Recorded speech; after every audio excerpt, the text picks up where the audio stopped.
The only show where you come to truth, justice, and of course the Big Sills way, where we hide from no one and all are welcome,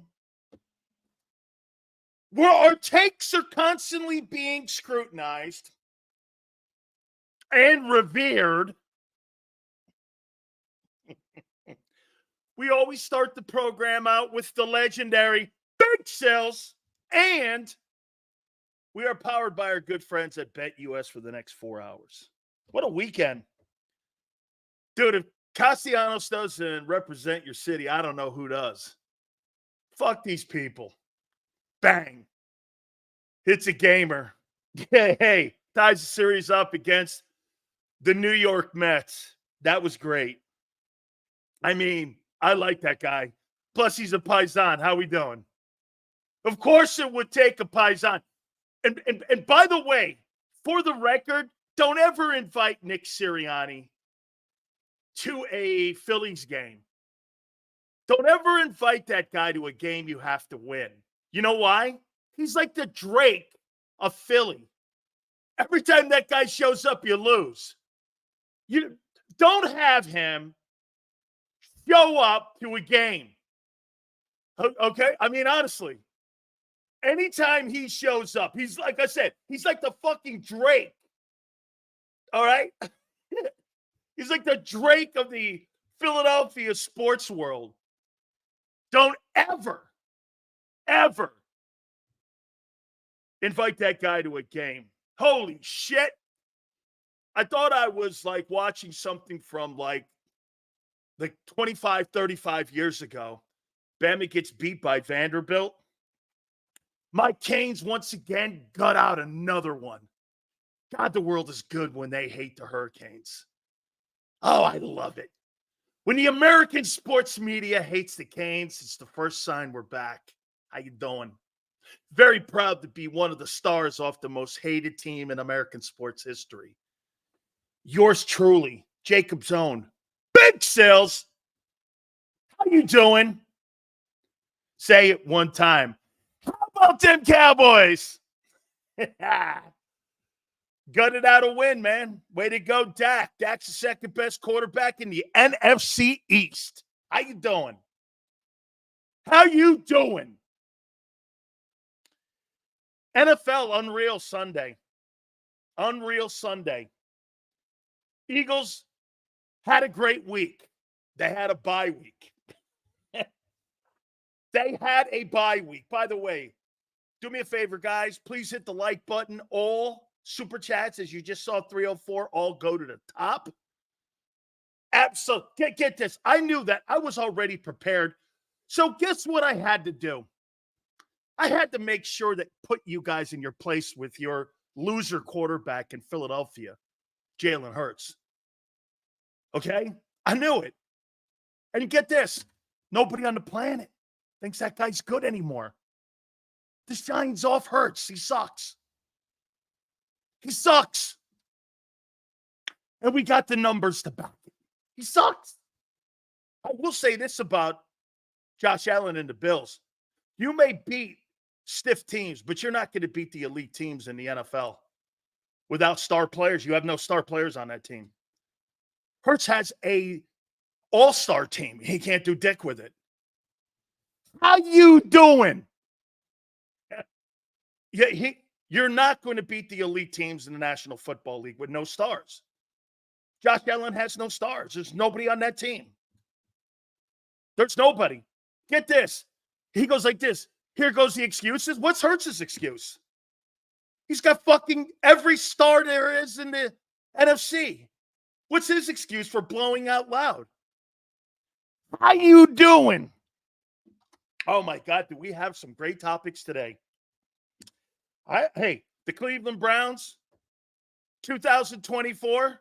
I heard John McMullen this morning going, boy, they're in a really tough place.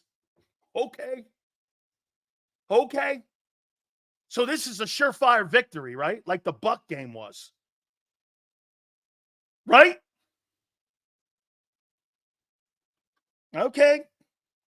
By the way, some great topics. Where do I begin? So let's begin with the most obvious, because here's the one thing you'll never say about fucking the Buffalo Bills and Josh Allen. He's not a liability to his offense. And I'll ask you, has Jalen Hurts become an offensive liability to the Eagles' offense? By the numbers and the wins. So I ask you, has Jalen Hurts become a liability to his offense? I'll wait. Yes or no? And by the way, I'll prove it. Mr. International, yes. Him and Nick. Spa, yes. Anthony, yes. Come on. Come on. Is Jalen Hurts a liability to that star-studded offense you have? 7-win team. Anthony, yes. Wow, Anthony, who never agrees with me. Never agrees with me. Hey, Sills, was targeting the refs, gave the Hurricanes some help. That ain't targeting. Take your man card away now. For 3 hours, you don't get your man card. Yes, he is. Senor, nope. Oh, I waited for Senor to get that one there. Senor doesn't think that Jalen Hurts is a liability any longer. Well, let's look at it.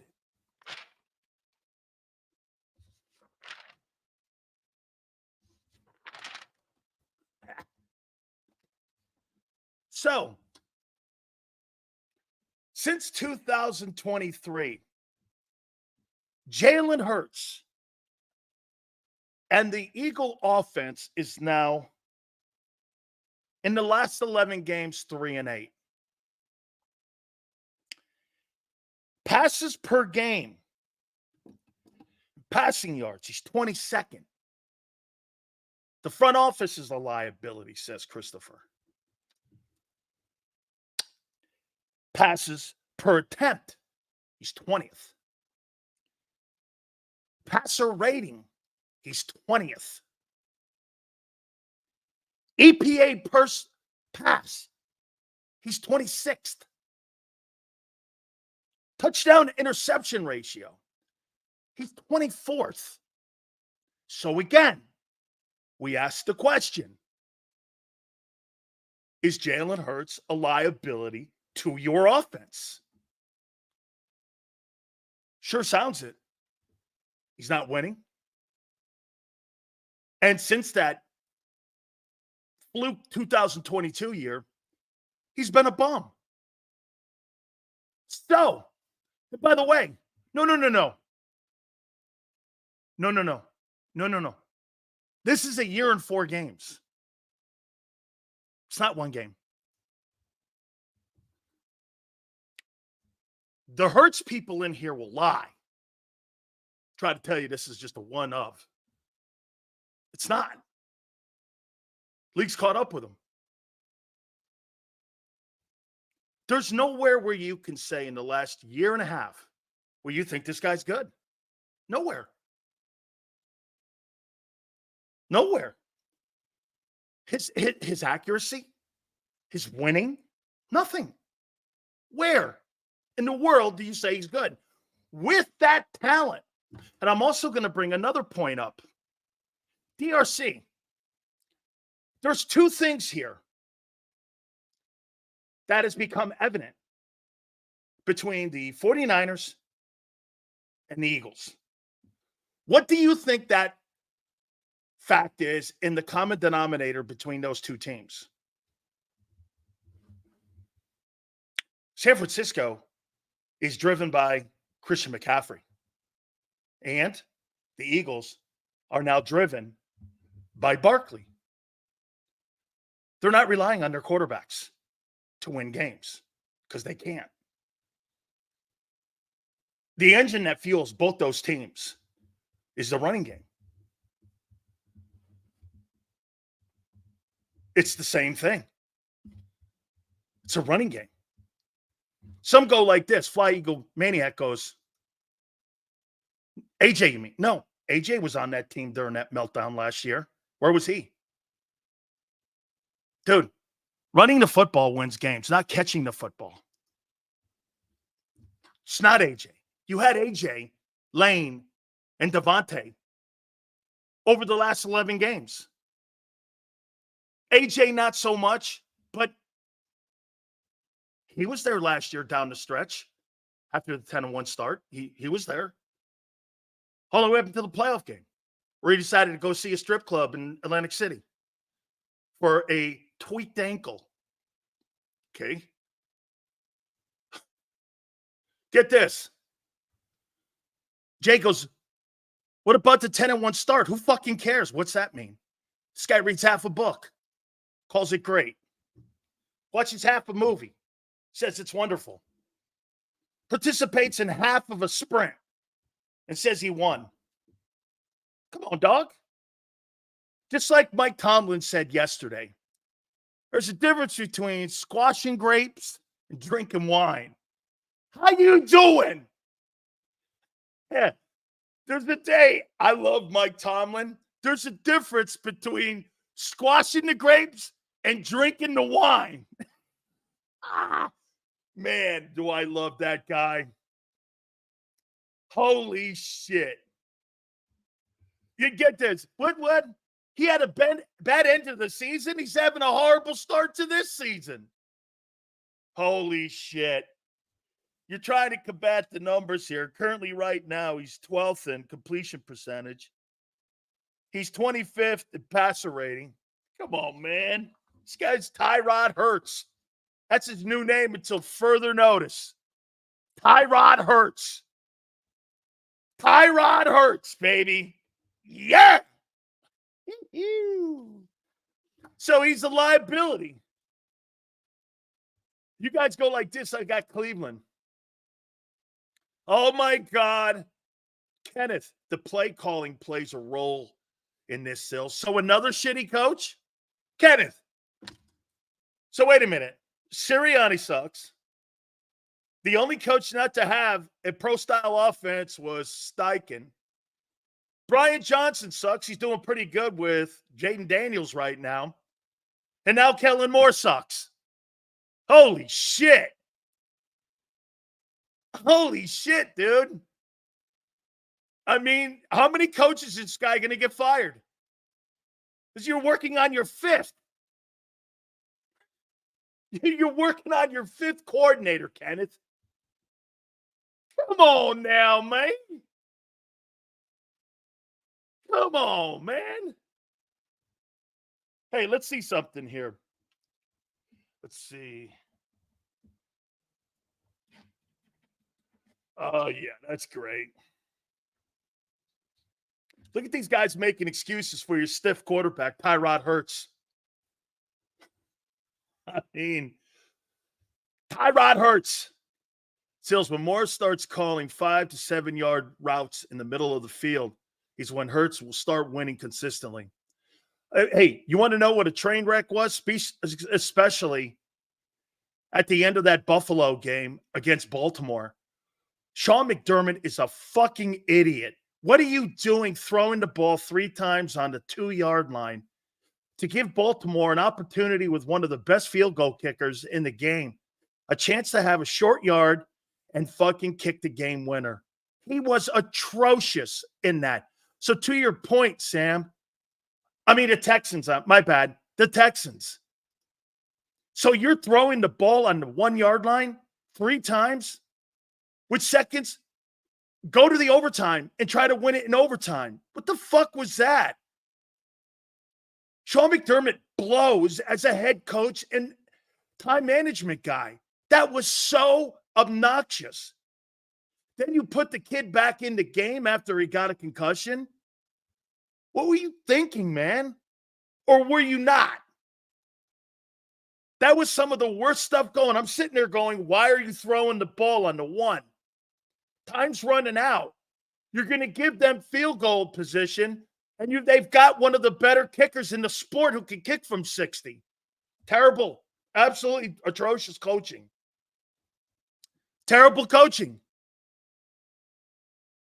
Terrible coaching.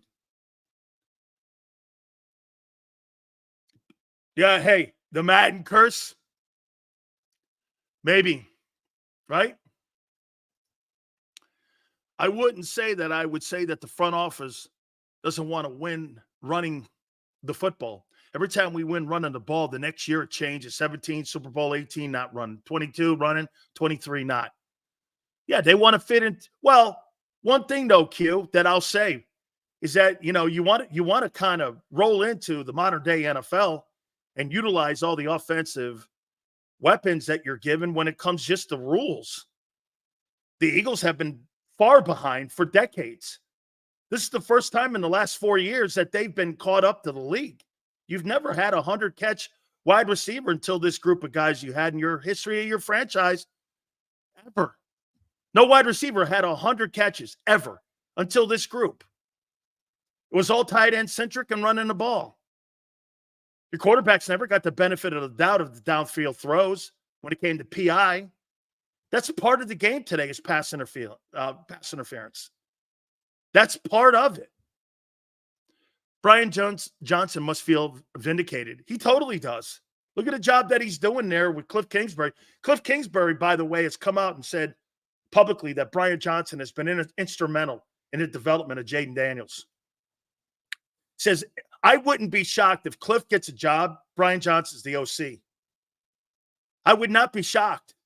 And by the way, Kyler Murray is fucking killing it under Jonathan Gannon. He's fucking killing it. I watched him yesterday.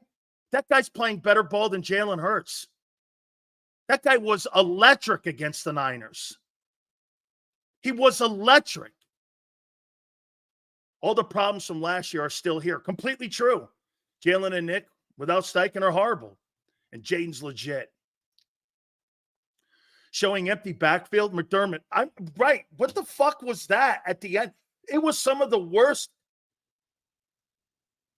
play calling, including Joe Barry. And by the way, I go to Josh Allen too. Why did you change out of that? You needed to get the ball out of there, give yourself some field position to punt it. That was just dumb coaching. And on the quarterback, not to audible out of that. You had 3 incompletions. He just suffered a concussion. You kick it from the 1, you give them the ball at the 50. And they got time left on the clock. They got one of the better field goal kickers. They win the game. Game over. Game over. By the way, as bad as Allen played, still tied it. And that opportunity for them to get into the overtime was there. Your guy just shits the bed. Boom. Boom.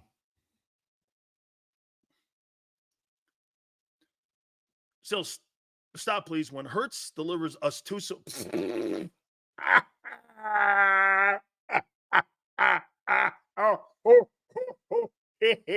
You are the Joker.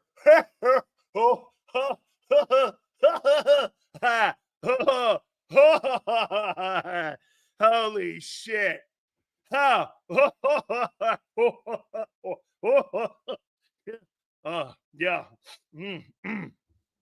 Yeah, okay. Yeah. Sure, Joker. Yeah. Okay.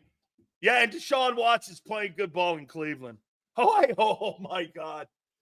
Yeah, you have to win this game, and you have to win it convincingly because it's the shitty Browns. We're going to look at the Browns here in a minute. Okay, we will. Hurts delivering pizzas in 3 years. There you go. Be like that guy with the Giants. Going to open up a pizzeria in Piscataway, New Jersey. Piscataway, New Jersey. Hurts and the pizza guy. Oh, man. Hurts and the pizza guy. Watch the Eagles struggle against the Browns. Texas. Nope, not giving it away yet. So, wait a minute. No one answered the question. Is Hurts a liability to the Eagle offense? Yes or no? Is he a liability moving forward? I think he's a liability. I think you need a better quarterback. but you're kind of screwed. So, again, it's like being in a relationship with a fat, ugly chick. And she's got all your money, so you kind of go like, shit, whatever. Yeah. And you kind of sleep on the couch now. Yeah. Hey, you got to sleep on the couch now because, you're married to a fat chick. Tyrod Hurts. So you got to kind of sleep on the, yeah, okay, I don't want to split up the money and, Sirianni's not the liability. Yeah, absolutely not. He's irrelevant. You're low-hanging fruit. It's the quarterback that sucks, not the coach. How many coaches suck in Philly with him so far? Let's see. Everyone. Everyone sucks but Hurts. Oh, okay. 3,200 yards. No wonder Vegas was right. 3,600 yards. That sounds about right now. Yes, no pocket presence. Can't read defenses. Doesn't elevate players. And has lost his step. Okay. Yeah. Yeah. Yeah. Hey, James. How you doing? Need to come along with Big Sills on the magic carpet ride, my friend, with my boy Jaden Daniels. I told you who was going to win the East. Oh, my God, Sileo, that team sucks. Okay. And no lie, I'm sorry. I don't believe Kellen Moore is calling y'all's. Hey, James, it ain't Kellen Moore. Quarterback can't handle sophisticated offenses. Shane Steichen showed you that. He cannot handle sophisticated, pass-happy offenses. You have to go back to running the ball like this guy's a wishbone quarterback. That's his nickname, Wishbone. He's a wishbone wildcat quarterback who can throw better than average. That's what it is.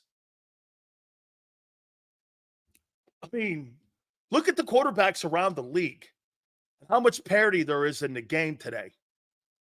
On any given Sunday, anybody can get beat. But you have to have a guy who puts you in the room that you can win, and it's not at the bottom of the statistics and losing. I mean, Joe Burrow's playing great football. He's 1-4. Jalen Hurts is 2-2 and playing shitty football. That's all. I mean. Dude, the guy who's moving the needle in Philly right now is by far Saquon Barkley. Okay? Dude, if you had any quarterback with any substance that could throw the ball from the pocket, nobody would beat the Eagles. Do we agree on that? Do we agree on that?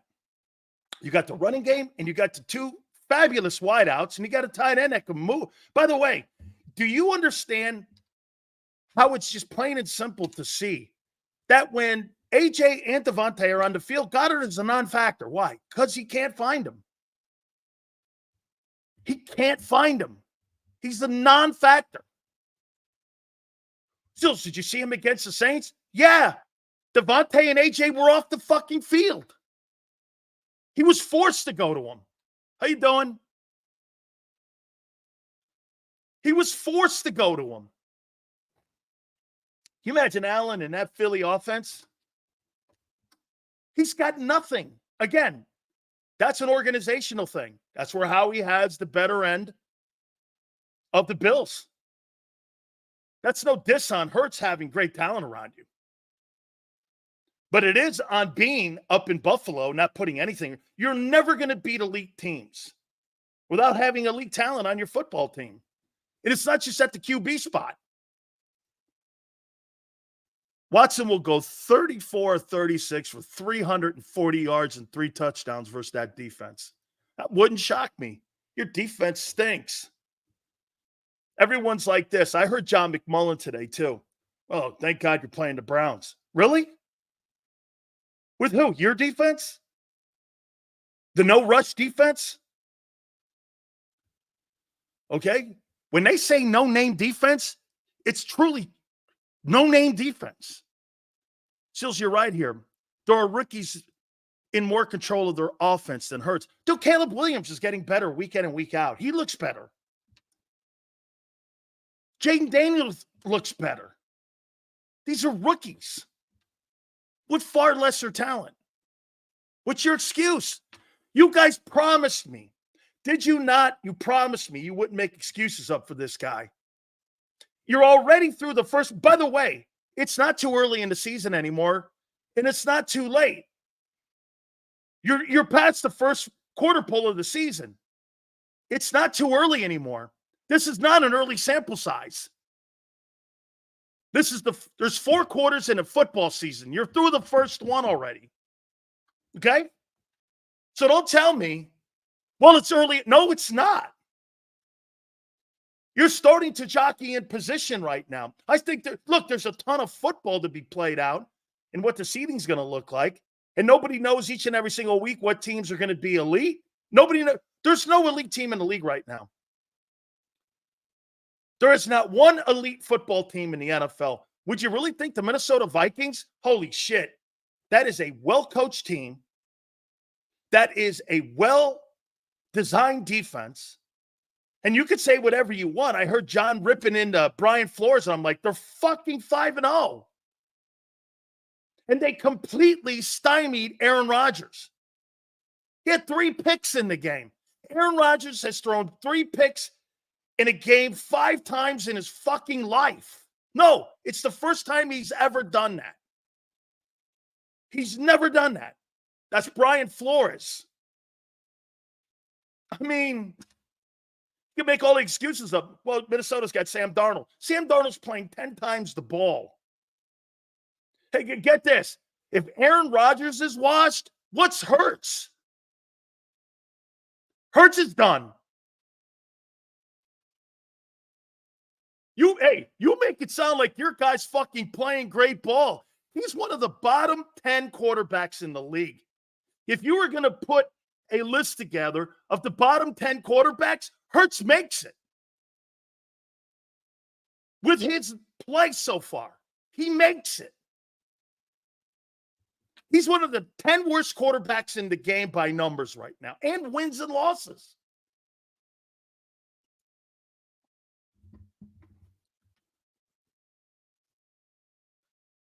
If we don't go 3-1 next quarter with some strong, decent wins, burn it down. Can't burn it down. Hoss, you've got national debt, and it's called, guess what? Jalen Hurts. Seals, the Allen situation only proves that while Allen may be an A talent, he's not elite like Mahomes and Brady. He can't take mid-range opposing casts and turn them into a consistent winner. Absolutely. Absolutely. It's completely the last 2 games on display. But the one thing that I can say to you, Bob, he doesn't have elite talent like Hurts does. Hurts has elite talent. He doesn't have a talented player. The kid Kincaid and the back are decent. Not like what they got in Philly. 2024 Hurts numbers are not bottom. Prove it. Okay. Right now, Jalen Hurts. Right now, he's 13th in completion percentage. Not bottom mid. He's 25th in passer rating right now. He's 25th, bottom 10. Good night. Take the night off. You're welcome. No, that's not what I said. I said we're going to find out if he can beat Xander. Tell this guy, Senor, to fucking clean his ears out. I said we're going to find out over the next couple weeks if Josh Allen can beat teams like Baltimore and Houston without Stephon Diggs. That's what we said. Verbatim. Verbatim. Verbatim.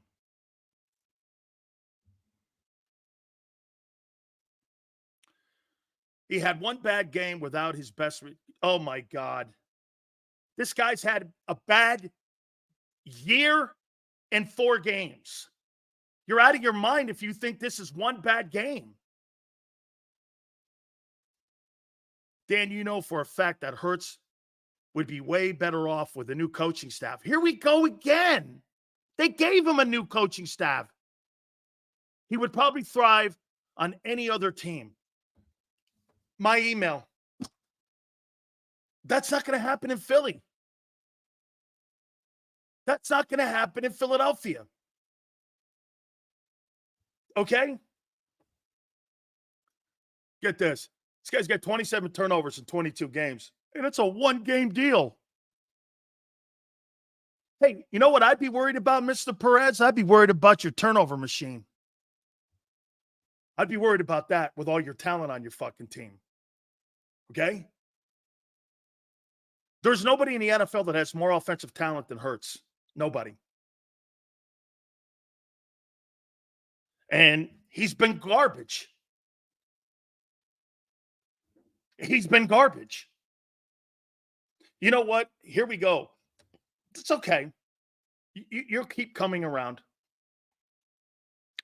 You'll keep coming around. Just like you have for the last 3 years. Okay? You think that this is just starting a trash can on fire? Well, it's not been, because everything that I've seen, can't read defenses, progression reading sucks, pocket presence is awful. Turnovers now are exceptional because you know why the turnovers are high? You're asking him to do things he can't do. You ever notice you make mistakes in life when you do things you can't do? That's what's happened here. This is not rocket science. Why do you think turnovers are so high? Well, you're asking him to do shit he can't do instead of formulating a game plan on the stuff he can do. Did you see how Baltimore was coaching Lamar Jackson in that Cincinnati game? Why can't you do that? Why can't you do that with Hurts? Why can't you coach him like that? Why? Why is it so imperative? Because you're paying those receivers all that money? Fuck that. If there's two quarterbacks in the NFL that don't need receivers, it's Jalen Hurts and Lamar Jackson. Who are the receivers in Baltimore again? I forget. Who are they? Zay Flowers and who? Zay Flowers and who? By the way, you win games in spite of Hurts. You go to the playoffs in spite of Hurts. He's the caboose. Who are the receivers in Baltimore? Who do they have there? Zay Flowers and Bateman. Who? Was she Bateman? Oh, okay. Okay. Sure.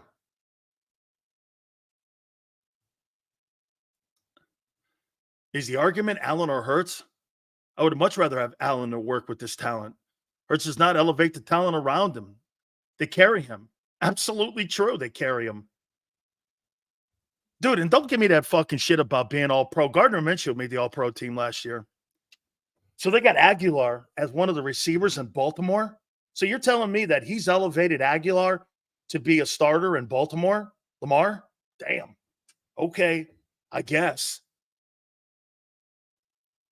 Dude, Jaden Daniels. Hey, if you were going to rank the quarterbacks in the NFC East, right now it's Jaden Daniels, Dak Prescott, Daniel Jones, and Hurts. Hurts is the worst quarterback in the East.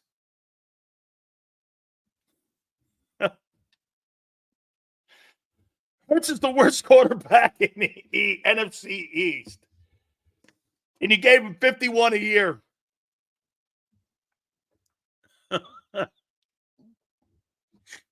We're going to get, oh, wait a minute here. Okay. Jaden Daniels can't go left. What? Oh, man. This is just too good. Mike Vrabel will be the Eagles head coach next year. Hurts will change. Martin, there's not a chance in hell you're hiring a guy like Mike Vrabel to do what? To tell the little guy to sit down and shut the fuck up and get out of his meetings? That ain't working. Hey, Elf, leave the room. And by the way, close the door behind you. And if you want to leave coffee outside for us, it's all good. General managers do have no right being in a game plan meeting. You have no right being in a game plan meeting. None. Zero. What's your role in that? Suggestions? I don't want to fucking hear from him. A general manager? What would he possibly know about a game plan? Suggestions on what players to play? Every time I hear Nick Sirianni say that Howie's in those meetings, it makes me throw up. What's a GM doing in game plan meetings? What would he possibly know? Nothing. It clouds the judgment of everyone in the room because your boss, instead of a guy you work with, your boss is in the room. You see, the roles that you have in Philly, once again, Howie's the boss. Most general managers, like Kevin Colbert, who said on this program when he was running the Steelers, I'm not Mike Tomlin's boss. I work with Mike Tomlin. It's collaborative effort on what we're doing here. But once the season starts, I don't get involved with Mike's play calling or game situation. That's his stuff. Off season, we get involved. There lies the drawing lines between the Steelers and the Eagles. That's why they have more Super Bowls than you. That's why they have more stability than you. That's why they've had more winning than you. I mean, Pittsburgh has had 3 coaches since we put a man on the moon with Apollo 11 in 69. 3. You've had 4 coordinators in 4 years. They don't do that shit in Pittsburgh. They don't do that stuff. That's why people get developed. Their player development, especially defensively, is off the charts. Guys, please hit the like button. Dan Sileo, why did the Eagles pay Hurts? Because, here, I'll tell you here in a second. Why did they pay Bryce Huff? Why are they so dysfunctional? Because general manager thinks he knows better and knows better than every other general manager. And what he does is he uses his PR department to tell you how great he is when he's not. He's great in contracts. He's great on finding some pro personnel around the league. He's pretty good on trades. Outside of that, everything else is a train wreck. 3-1 on coaching hires when it comes to assistants. You let Denard Wilson out of the room. Why? Why'd you let him out of the room? Last year when he led the Baltimore Ravens secondary, he had the top flight secondary in the league. Why did you let him walk? You had him in your room. Why'd you let TJ Edwards walk? He's one of the top linebackers in the league now. Why? Because you think you know better. And when you say they paid Hurts, I said it day one. Xander will confirm. You don't pay a guy $51 million based off of 17 games. That's preposterous. 17 games. With a style of play like he had that year in 22, it's not sustainable. That's why they're trying to change him. They want their cake and eat it at the same time. They want him to play a long time, and they want him to be a pro passer because they like him as the face of the team for whatever reason. And that I could care less about. Jalen is the perfect face of the franchise in Philadelphia. Perfect. He's perfect. And you can fill in the lines in any way you want, and it probably is appropriate in anything you choose to say. So you're asking me, why do I think that Jalen Hurts? Why did they pay him? Numerous reasons. Numerous reasons. Okay? Because quite frankly, I agree with Nick Wright. 22 was an aberration because he's not looked anything like that on a consistent basis whatsoever. Nothing.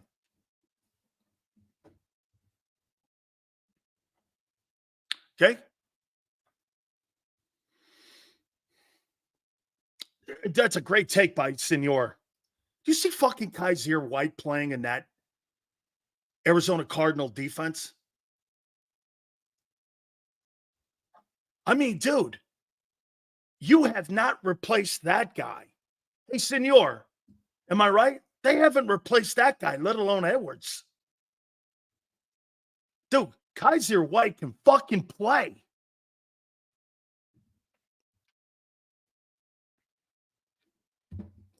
Seals, Jalen Hurts' turnovers are due to his comfortable level with the scheme. He's pressing. Flip back to the run-centric scheme, he'd be fine. Bob, what's awful to say, Bob, this is what we've been preaching for 2 years now. They should have brought Jalen along slowly, not flipped the script. They should have brought in a guy like Todd Monken. Hey, by the way, Cliff Kingsbury wanted to do things. Can you imagine what Cliff Kingsbury would have done with Jalen Hurts instead of your guy?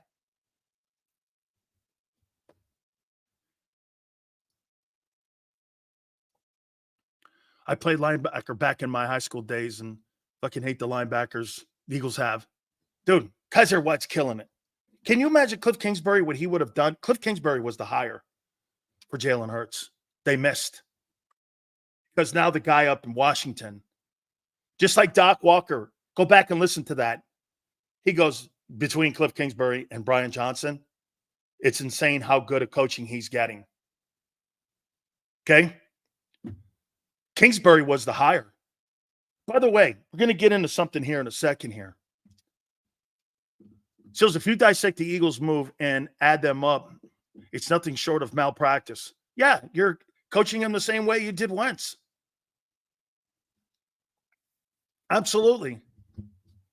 What a big game this is against the Browns. Huge. By the way, before I get into the other topic, here are the Browns.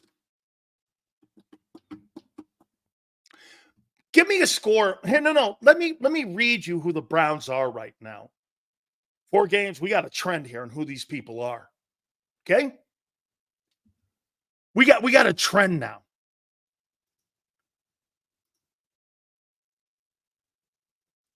NFL quarterback index has Jalen ranked 16th in front of guys like Rodgers, Love, Herbert, Cousins, even though he isn't playing particularly well. Not bottom 5. His quarterback rating is bottom 5.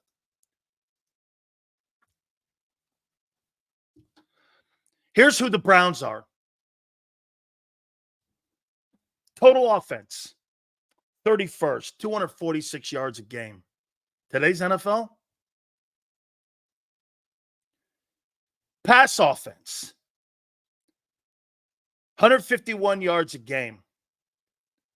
It's 29th. Rush offense, 94-8 or 26th. Scoring offense, they're averaging 16-5.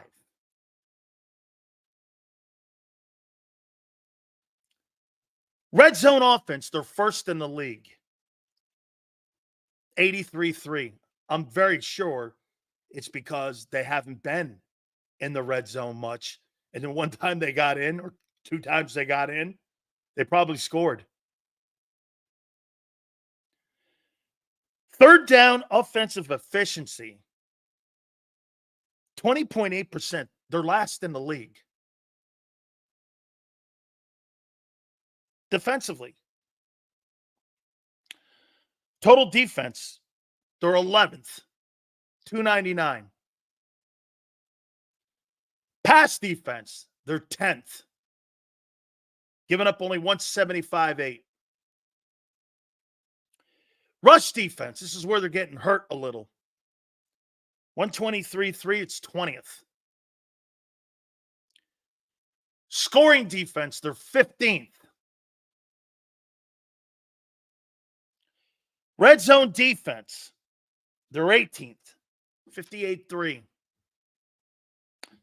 Third down efficiency, they're 6th at 30.6. That means they get a lot of 3 and outs. What do you think the score is going to be on Sunday at 1 o'clock Eastern at Lincoln Financial. What do you think the score will be?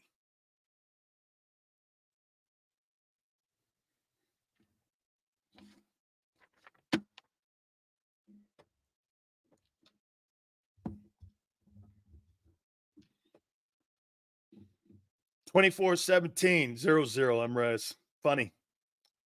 31-7.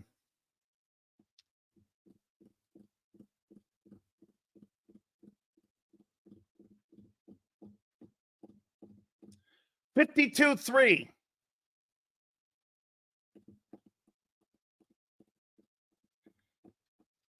33-21. Eagles. 17-14 Browns.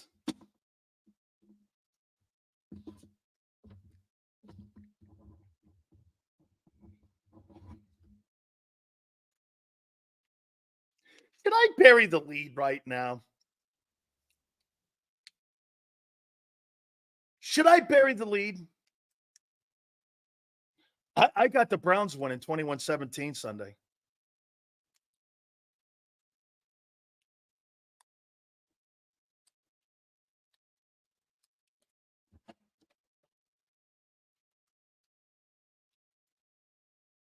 Big Sills has the Browns winning 21-17. Because the Browns have a defense to stop your offense. Okay? They do.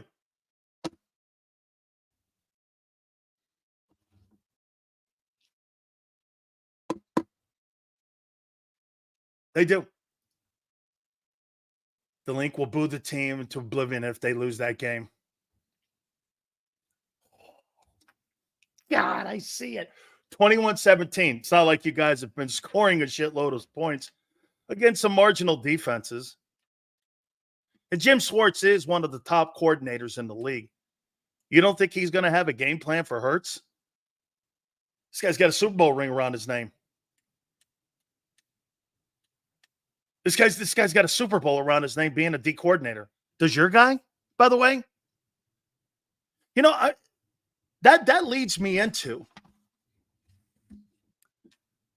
I heard the guys talking about Vic Fangio. You know what I'll say about Kellen Moore?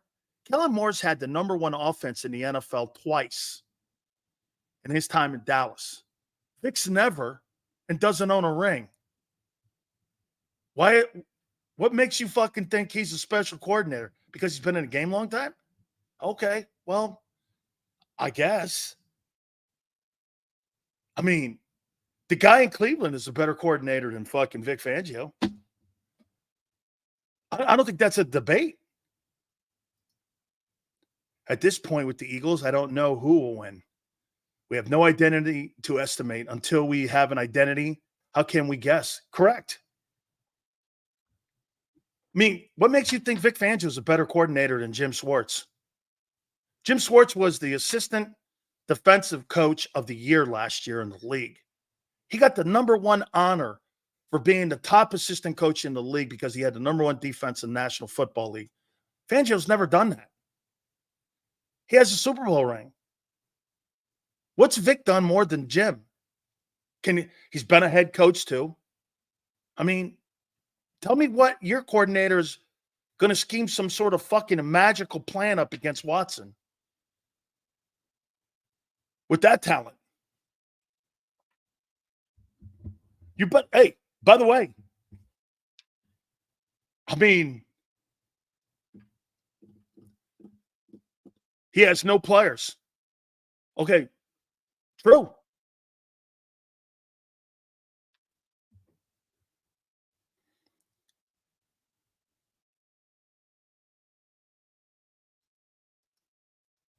Wide nine is better than the Fangio scheme. That's a fantastic take, JB. Where'd that come from? Okay. Identity? It's see ball, get ball. Get ball, score ball. Stop with the identity shit. Well, no, I disagree with that. Sills, if the Eagles beat the Browns, I'd love to fire Nick. there and keep Kevin Stefanski with us. I know the numbers don't reflect it, but I think Stefanski's a really good coach. 2-time NFL Coach of the Year. Absolutely. Stefanski's in a horrible situation, Bob. Jimmy Haslam has built this whole thing. By the way, this is just another front office disaster. It shows you when the front office is getting away. Kevin Stefanski can't bench him the same way that Sirianni and the coaches in Philly, no matter how poorly or how great Hurts plays, they could never take him out because the front office dictates it. And as long as Watson is healthy, he's not being benched. You're not benching a $240 million guy that you cannot get out of the contract. There's a no trade clause in the contract. All the guarantees favor him. Remember, he had to be extort. He had to extort the Browns to go play in Cleveland. He did, and had no desire to want to play in Cleveland until they gave him all the parameters. $240 million guaranteed, no trade clause. They're stuck in that relationship, and the head coach is in a position now that's going to probably end up one day costing him his job, and he's a 2-time Coach of the Year, and he is a coach. Cleveland can't do anything with that. You're going to bench a guy that's making $54 million and has the highest per guarantees of any quarterback in the league because they're 100% guaranteed. What can Cleveland do? Nothing. Nothing. By the way, to get back on the one thing, Jim Schwartz don't play some cupcake defense either. It's a very aggressive style defense. That's why you liked it when he was there in 2017. This Eagle team is built for the West Coast, like a West Coast offense. Yeah, but you don't have a West Coast quarterback. Jersey dude, think of this. Yeah, it's a West Coast spread offense without a West Coast spread quarterback. The common denominator in that is that the quarterback doesn't fit the system. Like Jalen would be great in the Buffalo system or in the Baltimore system or even Arizona. He'd be great in those. Maybe not Seattle because he can't throw like Geno. Okay? Because he can't throw like Geno. Dude, stop saying this. We know Sirianni won't run the ball. What does Sirianni have to do with anything? I mean, the only thing Sirianni does right now is getting away. Commanders got fans in Philly. Well, Baltimore, the Commanders, the Eagles, the Giants, the Jets, all in that corridor. Okay, I mean, and if you're in your 50s, and maybe in your 60s, you're a Colts fan too. So, I mean, that whole corridor.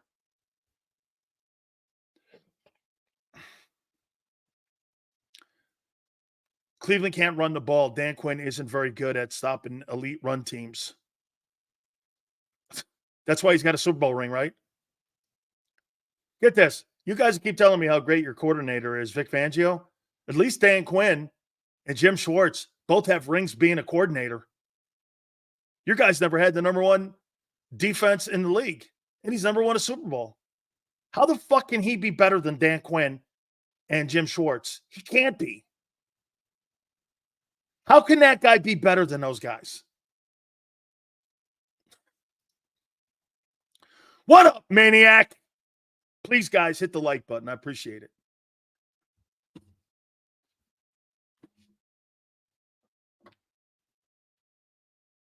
Tell me where we're going here.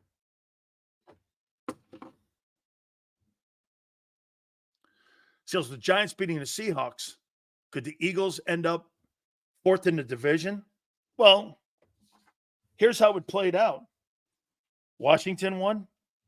Dallas won. Giants won. Eagles were in a bye.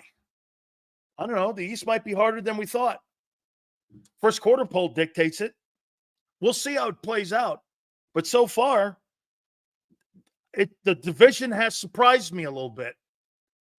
But if you look at it, right now in the first 4 games of the season, Jaden Daniels has been the best quarterback in the NFC East by far. Dak is second.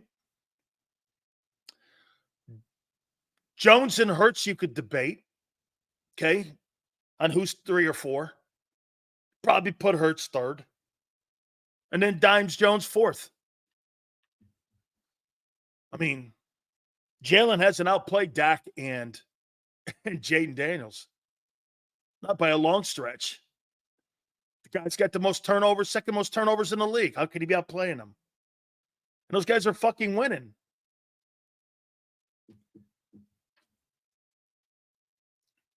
Fangio's buttercream scheme is all fat and no filler.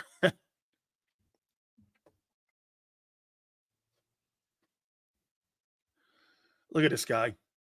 Are you fucking serious? That's at the okay, 60. Dude, really? Post something that's fucking worthy. Stupid ass. They just have a better operation. Fresh quarterback. That's a Heisman winner. Good coaches. Culture. New culture, though, too, Forrest. It's all there. Vikings have it right now also. Texans, too, man. Texans, too. Okay? Okay? Look at this. Who's saying that? Y'all putting the Commanders in the Super Bowl, not me. I still think we win the division. I never thought you would. Okay?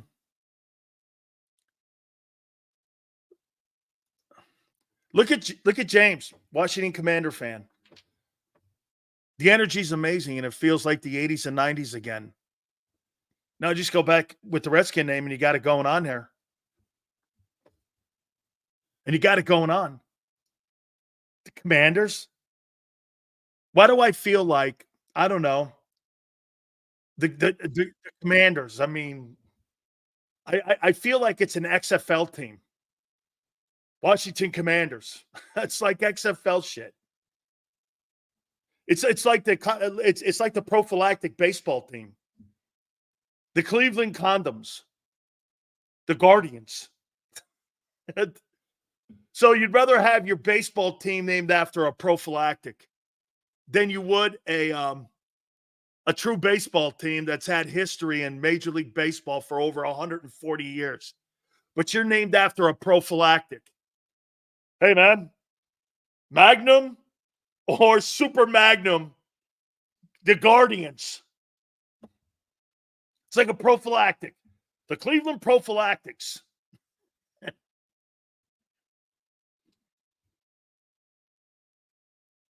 Exactly. Who the hell are the Commanders? Get the Redskins back. Snyder's gone. Hey, it was all Snyder, right, Tony? Hey, yeah, Snyder, hip piece of shit, man. He was the racist and all. Okay, now he's gone. Get the name back. We're good. Yeah, get the name back. We're good.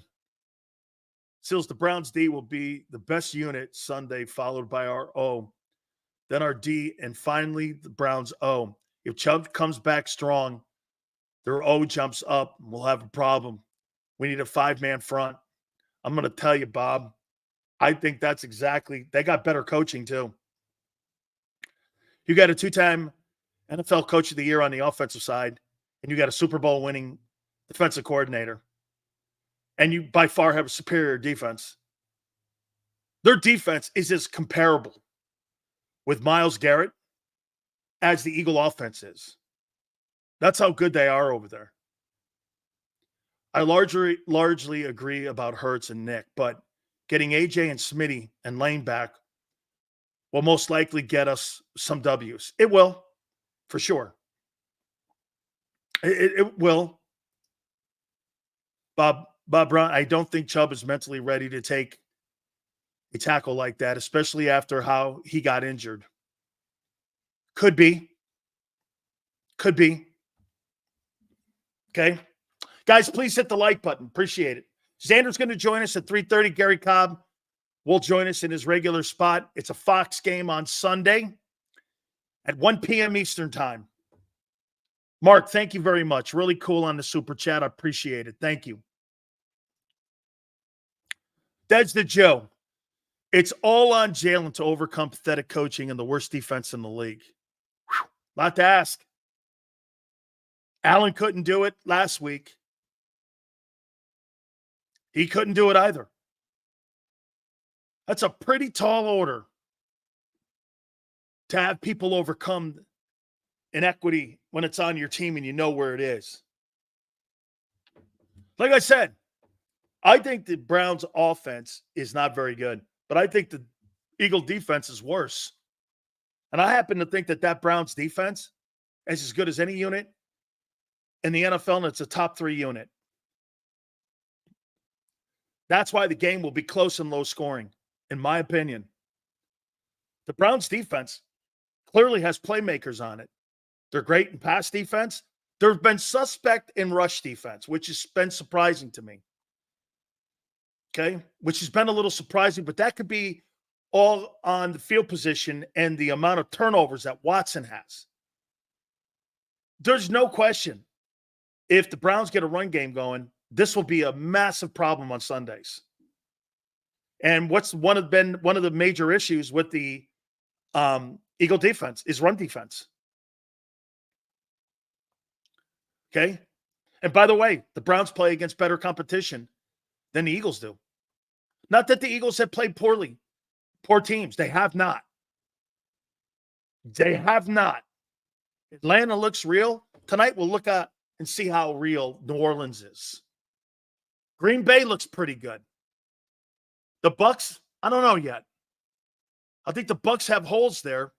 But again, I think it was just superior coaching. And Todd Bowles has the number of Jalen Hurts. Okay? Here's Charlie. By the way, please hit the like button. I'm telling you, Jalen's best days are behind him. He will never play or run RPOs with the same intensity as before the money. Correct. Our offense is competitive with AJ and Smitty. Now, last year you weren't. Even an average performance from Jalen can beat teams like the Browns. We cannot beat better teams unless Jalen is 22 Jalen. Well, that guy's not there. Unless you play him the way you did. How long are you going to slop the Browns like they're good, Sills? Who says I'm slopping the Browns like they're good? I don't think you're good. You're making it sound like I think the Browns are a great team. I didn't think the Bucks were a great team. You're making the Bucks sound like they're a superstar team. They're not. And they crushed you. They crushed you. And they've crushed you for 2 straight games. Crushed you. With your stars, without your stars. It didn't matter. Okay? I mean, crushed you. Look at M. Reyes. He thinks beating the fucking Saints by 3 points is crushing. Oh, okay. Way to lower your standards. You want to see a $50 million a year quarterback? Watch Lamar. So talented. Hey, did you see also, too, late in that game, they gave it to Derrick Henry? Why is it me? But why do I look like guys look to like get out of his way when he's running down the field like that? When Derrick Henry has the ball like that and he's running down the field, why does it look like guys are looking to like run out of bounds or like hit the ground or get out of his way? He throws dudes out of the way. He's a fucking machine. You just keep feeding that horse because he's going to get you across the finish line. Derrick Henry's one of those guys. He could have 5 yards, and then guess what? He breaks off a 58-yarder on you. He's a fucking beast, that guy. What a fucking beast. Nick Chubb was going for 150 yards rushing, and Hurts adding 2 fumbles and sealing INT. Nick fired, and Jalen becomes a wingman for Steph Diggs. Derrick Henry, Baltimore's figuring it out. Baltimore's figuring it out. They're figuring out how to use those two superstars. And they're getting a little bit better on defense. Okay? They're getting a little bit better on defense. Chubb's playing in this game on Sunday. I come to Henry's ankles. Dude, he's 6'4". And he's running down a sideline like that on you. Dude, I saw him go down that sidelines late in that game. That fucking thing was over. You don't want to see that. Not in the fourth quarter. Not in a game like that. He's just running guys over. Dude, I'm going to tell you one thing right now. Baltimore get out of the gate slow. Look at the schedule they played. And the teams they played out of the gate. They're going to be better for it in November, December, and January. Baltimore might win the Super Bowl. They might win the Super Bowl. They're going to continue to get better. You know why? Great coaching, great players. If the D-line doesn't stop the run, Chubb ripping us, the Browns win for sure.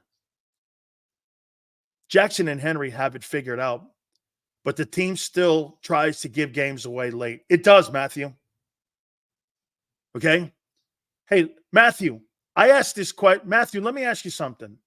I asked this question in the offseason. Who would you much rather have? Barkley or Hurts, or Lamar Jackson and Derrick Henry? Of course, everybody in here went Barkley and Hurts. Who would you rather have leading your team? Lamar and Henry, or Hurts and Barkley? Barkley's played great too. He's played much better than I thought.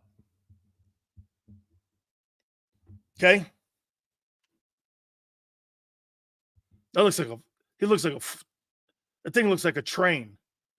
Lamar and Henry. Good old M. Reyes. He'd rather have the quarterback with the most turnovers in pro football in the last year and a half versus an MVP and a guy in Derrick Henry in the last 3 weeks has terrorized the league. 175, 155, and 92 yards. In the last 3 weeks, Derrick Henry. He'd rather have Barkley and Hurts. You show how pathetic you are every day, M. Reyes. Sills, what would it take for us to get Arch? You'd have to win 5 ball games.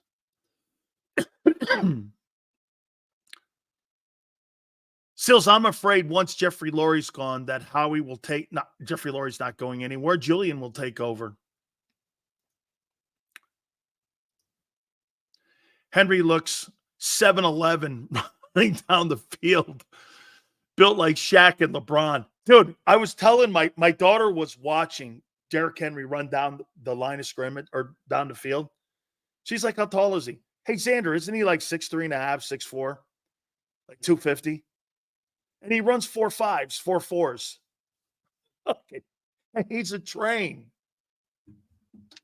He's a fucking train. He looks bigger than his old lineman. Guy is, and then Lamar's 6'4". Dude, he's a big horse, man. That's a horse.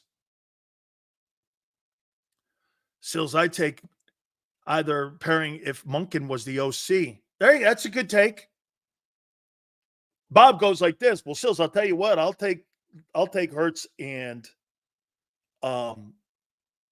Barkley with Todd Monken being the offensive coordinator. That's a good take for sure. Sills, do you prefer 22 Hurts or 17 Wentz? 17 Wentz. He did it with less. He didn't have anybody on that offense. It was him. It was all Wentz. There was no star receivers. Not like you have now. You had a different style of running back. It was a shared threesome in the running game. But that running game was by committee.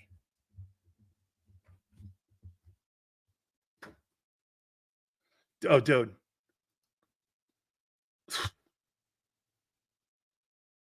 No. Thank you, Mark.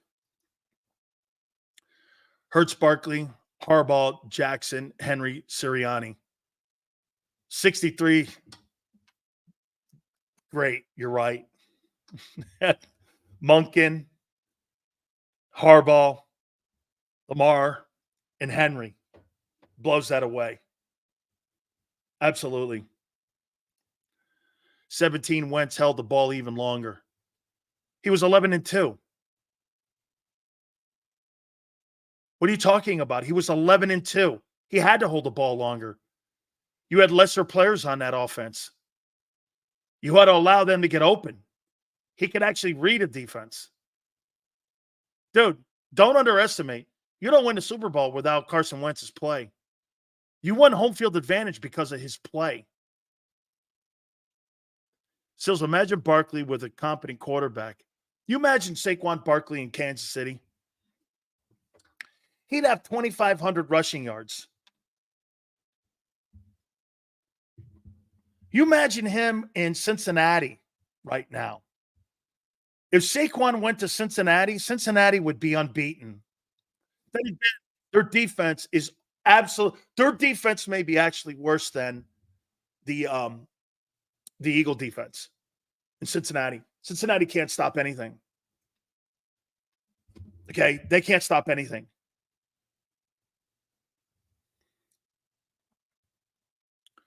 Wentz would be 0-4 on this team. No shit. All the shitty coaching. Get this. See this guy right here? Obviously, this is something more than just Wentz would be 0-4 on this team. Carson Wentz is the only quarterback in Eagle history to throw for $4,000. And not one wide receiver on the team had more than 500 yards. How's that possible? How's that possible? And your guy has two 1,000-yard receivers, and your guy can't throw for 3,900 yards. Can you explain that? If you think Wentz would be 0-4, can you explain to me how that guy, Hurts, is not a fucking wide receiver? By the way, again, that's not what ifs. It's true. 17, he had no. The year he threw for $4,000, he didn't have 1,000. He didn't have a guy with over 500 receiving yards. How does he do it and have 33 touchdown passes? Guy? How come your guy can't do it again? How come your guy can't do it again? How come your guy can't?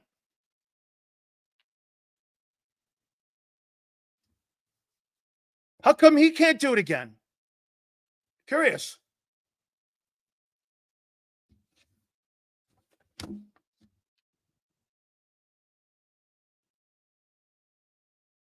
Oh, shit, this guy. Oh, I know where he's coming from. It's not a football thing. It's something else. We'll leave it there. Yeah.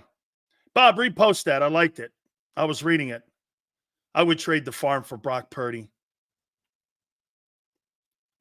Yeah. What that guy's posting, I know where he's going. It's a little bit non-football. That's why. So we'll leave it there. Let's see here. Here we go. Sales, Wentz has the arm talent that mirrors Dak's. More with Wentz and quarterback would be a much better fit. Yeah. By the way, I think it's wonderful that he was with McVay last year, and now he's with Andy Reid and Patrick Mahomes, Carson Wentz. Carson Wentz is going to get another opportunity to start in the league again because of what he's gone through. Same way Baker Mayfield and Sam Darnold got another shot, and Geno. Always remember, those guys are now going to get second opportunities because everyone else has. So Carson Wentz will get another shot. Okay? And because he's in Kansas City, there's going to be multiple chances for him. It's actually a brilliant move by him. He sacrificed 1 year so he could play 5 more. I theoretically, I'm with you, Eagle fan. If I'm the New York Giants, I wouldn't mind making a play for him and bringing him into camp, see what he can do. It's not going to cost you a lot. Always remember this, too. This is not going to be a lot of money for Carson Wentz to go somewhere. If Geno Smith, Sam Darnold, and Baker Mayfield can get second opportunities, third opportunities, and fourth opportunities, he's going to get one too. And really, the only bad stop he had was Washington. He was great in Indianapolis. Do you think Belichick could make it work with the Eagle front office? No. Because I don't think the Eagle front office would want to make it work. Not because Bill wouldn't, but because the Eagles wouldn't. That's a little too much to surrender. They would never surrender to the greatest coach in the history of the National Football League. Imagine that. You could get the best of the best, but you're not going to hire that because you're insecure as an owner and GM. And surrendering, you would be surrendering success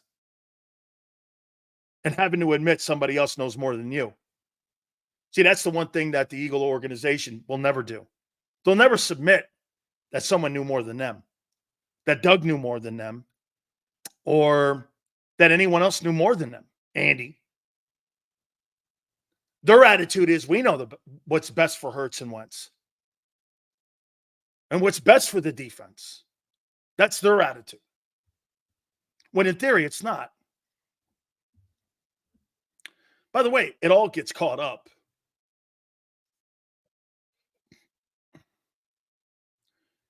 Should we have kept Wentz, Sileo? No. His time was done. Howie didn't want to do anything for him. They sabotaged the final game, the final season, did everything they could to get rid of both Wentz and Doug, and they wanted to move on. And they did. Get this. And Doug is 5-2 in the playoffs with you, and a Super Bowl and an NFC championship. 19-19. Fuck that. 5-2 postseason in an NFC championship and a Super Bowl title with a backup quarterback versus Brady and Belichick. There's nothing Nick Sirianni has on his resume that's remotely close to that. Nothing. He's actually 2-3 in the playoffs. Sills, who gets fired first? Nick or Robert Saleh will get fired. Robert Saleh will get fired first because the Jets don't know what they're doing. They're a pathetic organization. The Jets are pathetic. Okay? I mean, they're pathetic. Only thing you're all fucking up now is giving Jalen Hurts a different coordinator every year. Absolutely, James. They don't see it. They think that I'm picking on Jalen. No, I'm picking on your front office and how you're coaching Jalen. You're running him into the ground, same way you ran Wentz into the ground. And you think you're going to come out of this bye. They had the week off. Nick was at baseball games. They showed up today. I heard from John McMullen when he was on with Xander, who's going to join us in a couple minutes. They showed up today for the first time to get ready for the Browns. You think that's a commitment to fixing shit? So last week, when Friday ended, wait a minute. No, not Friday. They gave him the whole week off last week. And today they showed up to work.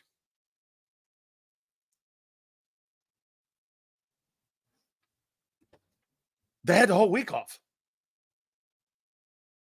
Nick was at a baseball game. Guys were home. They weren't at the facility. They were home. Working on what? Their tan? Hurts is the common denominator, not the OCs. What? Wait a minute. Lou, you didn't know that they had the whole week off?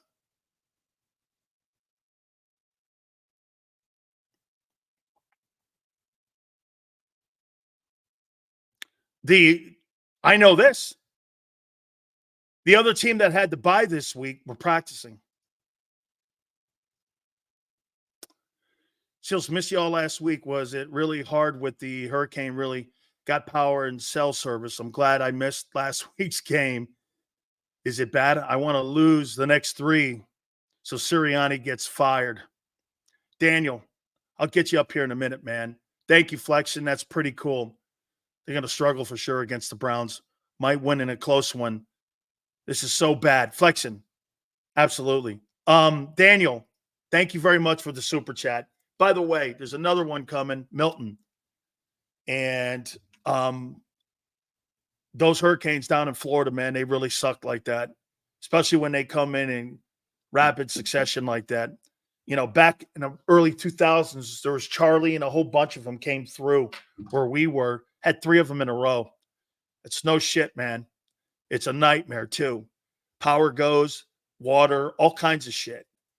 You know, so Daniel, all good, man. Make sure you keep your head low here with this new one coming in, because I think this one has a chance to be a Cat 5 here, and it's coming in off the Gulf Coast, which means it's going to be fueled with warmer water.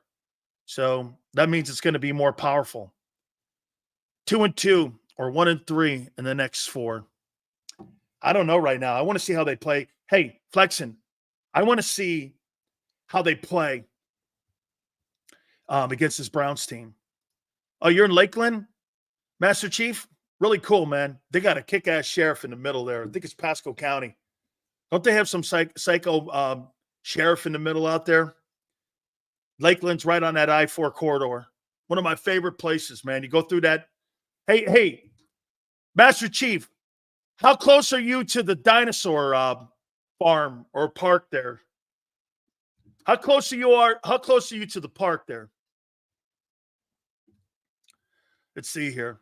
Is Hurts McNabb? McNabb's better. Says, I don't think playing the Browns proves our team yet. No. But I think it'll tell us a little bit about them because they have a defense. I want to see how they come out of this bye. I love it down there in Lakeland. Lakeland's cool. Great place. Polk County's awesome too, man. Good folk in there. 20 minutes to the dinosaur place. On the damn ball. I asked Siri, and she said, run the ball first. Hey. Oh, it's funny. I believe when we play the Giants or Bengals proves who we really are. Flex is right.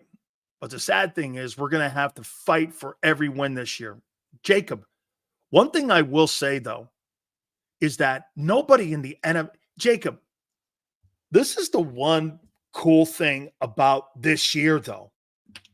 Nobody in the NFC makes me go, wow. There's not a wild team in that, not even the Niners. There's no team that I go, can the Eagles beat every team in the NFC? Yes. Can the Eagles lose to every team in the NFC? Yes. And I think that goes for everyone. I think the NFL got their magic wish. You know what that is? Parity, or whatever you want to call it. Mediocrity. They got it. There's not one team where I go, Eagles can't beat them. I don't think there's a team in the AFC like that either. I don't. When I look at this, there's some here. Let's do this here for a second here.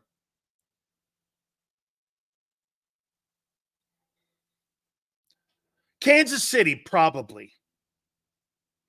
Right? Kansas City. Because Mahomes, he's the outlier. And let's do this when it comes to the Eagles. Can the Eagles beat the Bills? Yes. Can the Eagles beat the Jets? Yes. Can the Eagles beat the Chiefs? I don't think so. Then again, like I said, I don't think anybody can. Can the Milton hit the NovaCare instead of Florida? Not like anything productive happening there. No one's there. You're right. Hey, you're right. No one's there. Oh, wait. John said they are there today. Can the Eagles beat the Broncos? Yes. Can the Eagles beat the Chargers? Yes. Can the Eagles beat the Ravens? I don't know. Steelers? Yes. Texans? I don't know. Colts? Yes.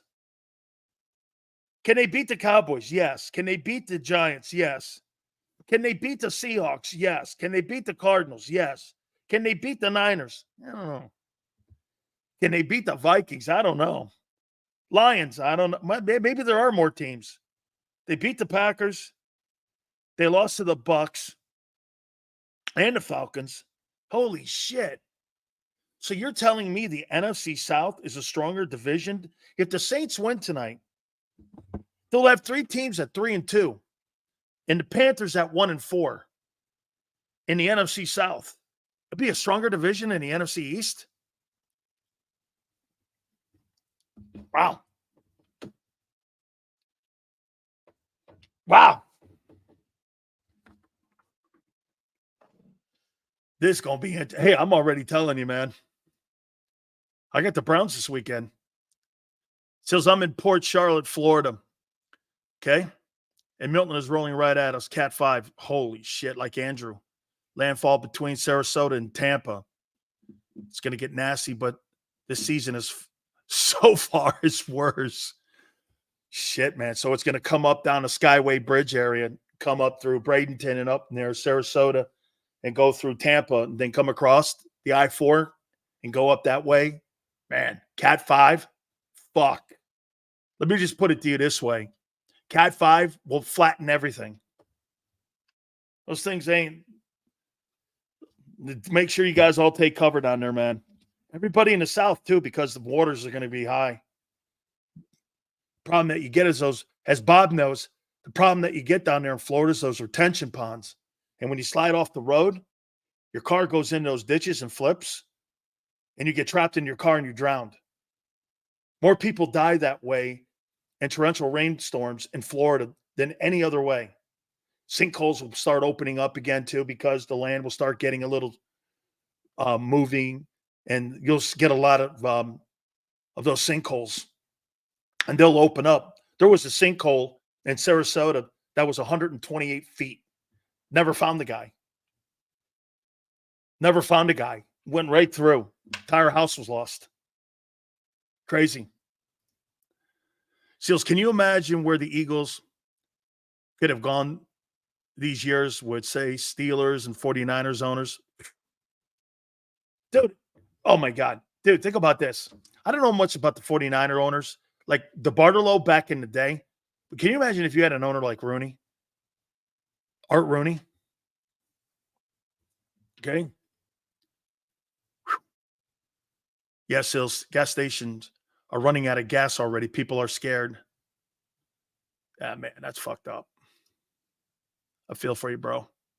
Orlando will be the best chance to be during the hurricane. Yeah, because you're inland more. Make sure you guys all please.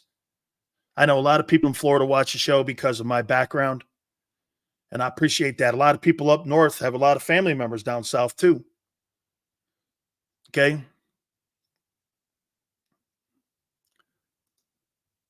Cowboys beating the Cowboys. Get real. Yeah. Cowboys are beating the... Dude, wait a minute. Hold on here, Cowboy guy. You beat Justin fucking Fields. You didn't beat Terry Bradshaw. Holy shit, guy. Hey, we beat the Steelers last night. The Steeler offense blows. Dude, get this. I will take Jalen Hurts 10 times out of 10 over Justin Fields. Honestly, man, Justin Fields? Holy shit. Hey, get this. There's no doubt Sierra's like, I told you. You see that picture Sierra had that number 3 on? Man, is she fine. Holy cow. Brady had Giselle? No way. I'll take Sierra. I saw Sierra in New Orleans. She's one of the 3 most gorgeous chicks on the planet. She come walking towards me. I looked over at my friend. Who was sitting next to me? I think it was Brad Johnson. I go, yeah, he goes, that's Sierra. I go, that's Russell Wilson's wife? And he goes, yeah. I go, okay. No wonder the guy don't want to play anymore. Hey, I don't want to hurt my hips either. Hey, if Sierra's my wife, I don't want to have any damage below the equator. I don't want to have any damage on my knees or anything below the equator. If you get where I'm going here, nothing. I don't want anything wrong with the cannoli, and I don't want anything wrong with the coconuts. Sierra's my old lady. Shit, right now I'm dead. I mean, I'm married 35 years and it's over with. It's okay, no worries. All right. So I heard John McMullen going, the Browns are coming up next. I heard old Xander like, yeah, the fucking Browns, they suck. They're no good. And I'm going like, oh yeah, like, wait a minute here. What's that foot thing you get with the green toe? What's that thing you get? Gout? That's the gout defense. They got gout. The Eagles have gout on their defense. So, without further ado, the co-host of Birds 365. This is going to be a big week for them because they got the shitty Browns coming up on Sunday, 1 o'clock Eastern. On Fox, Gary Cobb will join us at 4:30. He's also the pre- and post-game host and the post-host for the legendary JAKIB Eagle post-game show. Our friend, Big C, Xander Kraus. What's up, Big Sills? I'm surprised you're in a good mood after that Bama loss, Junior.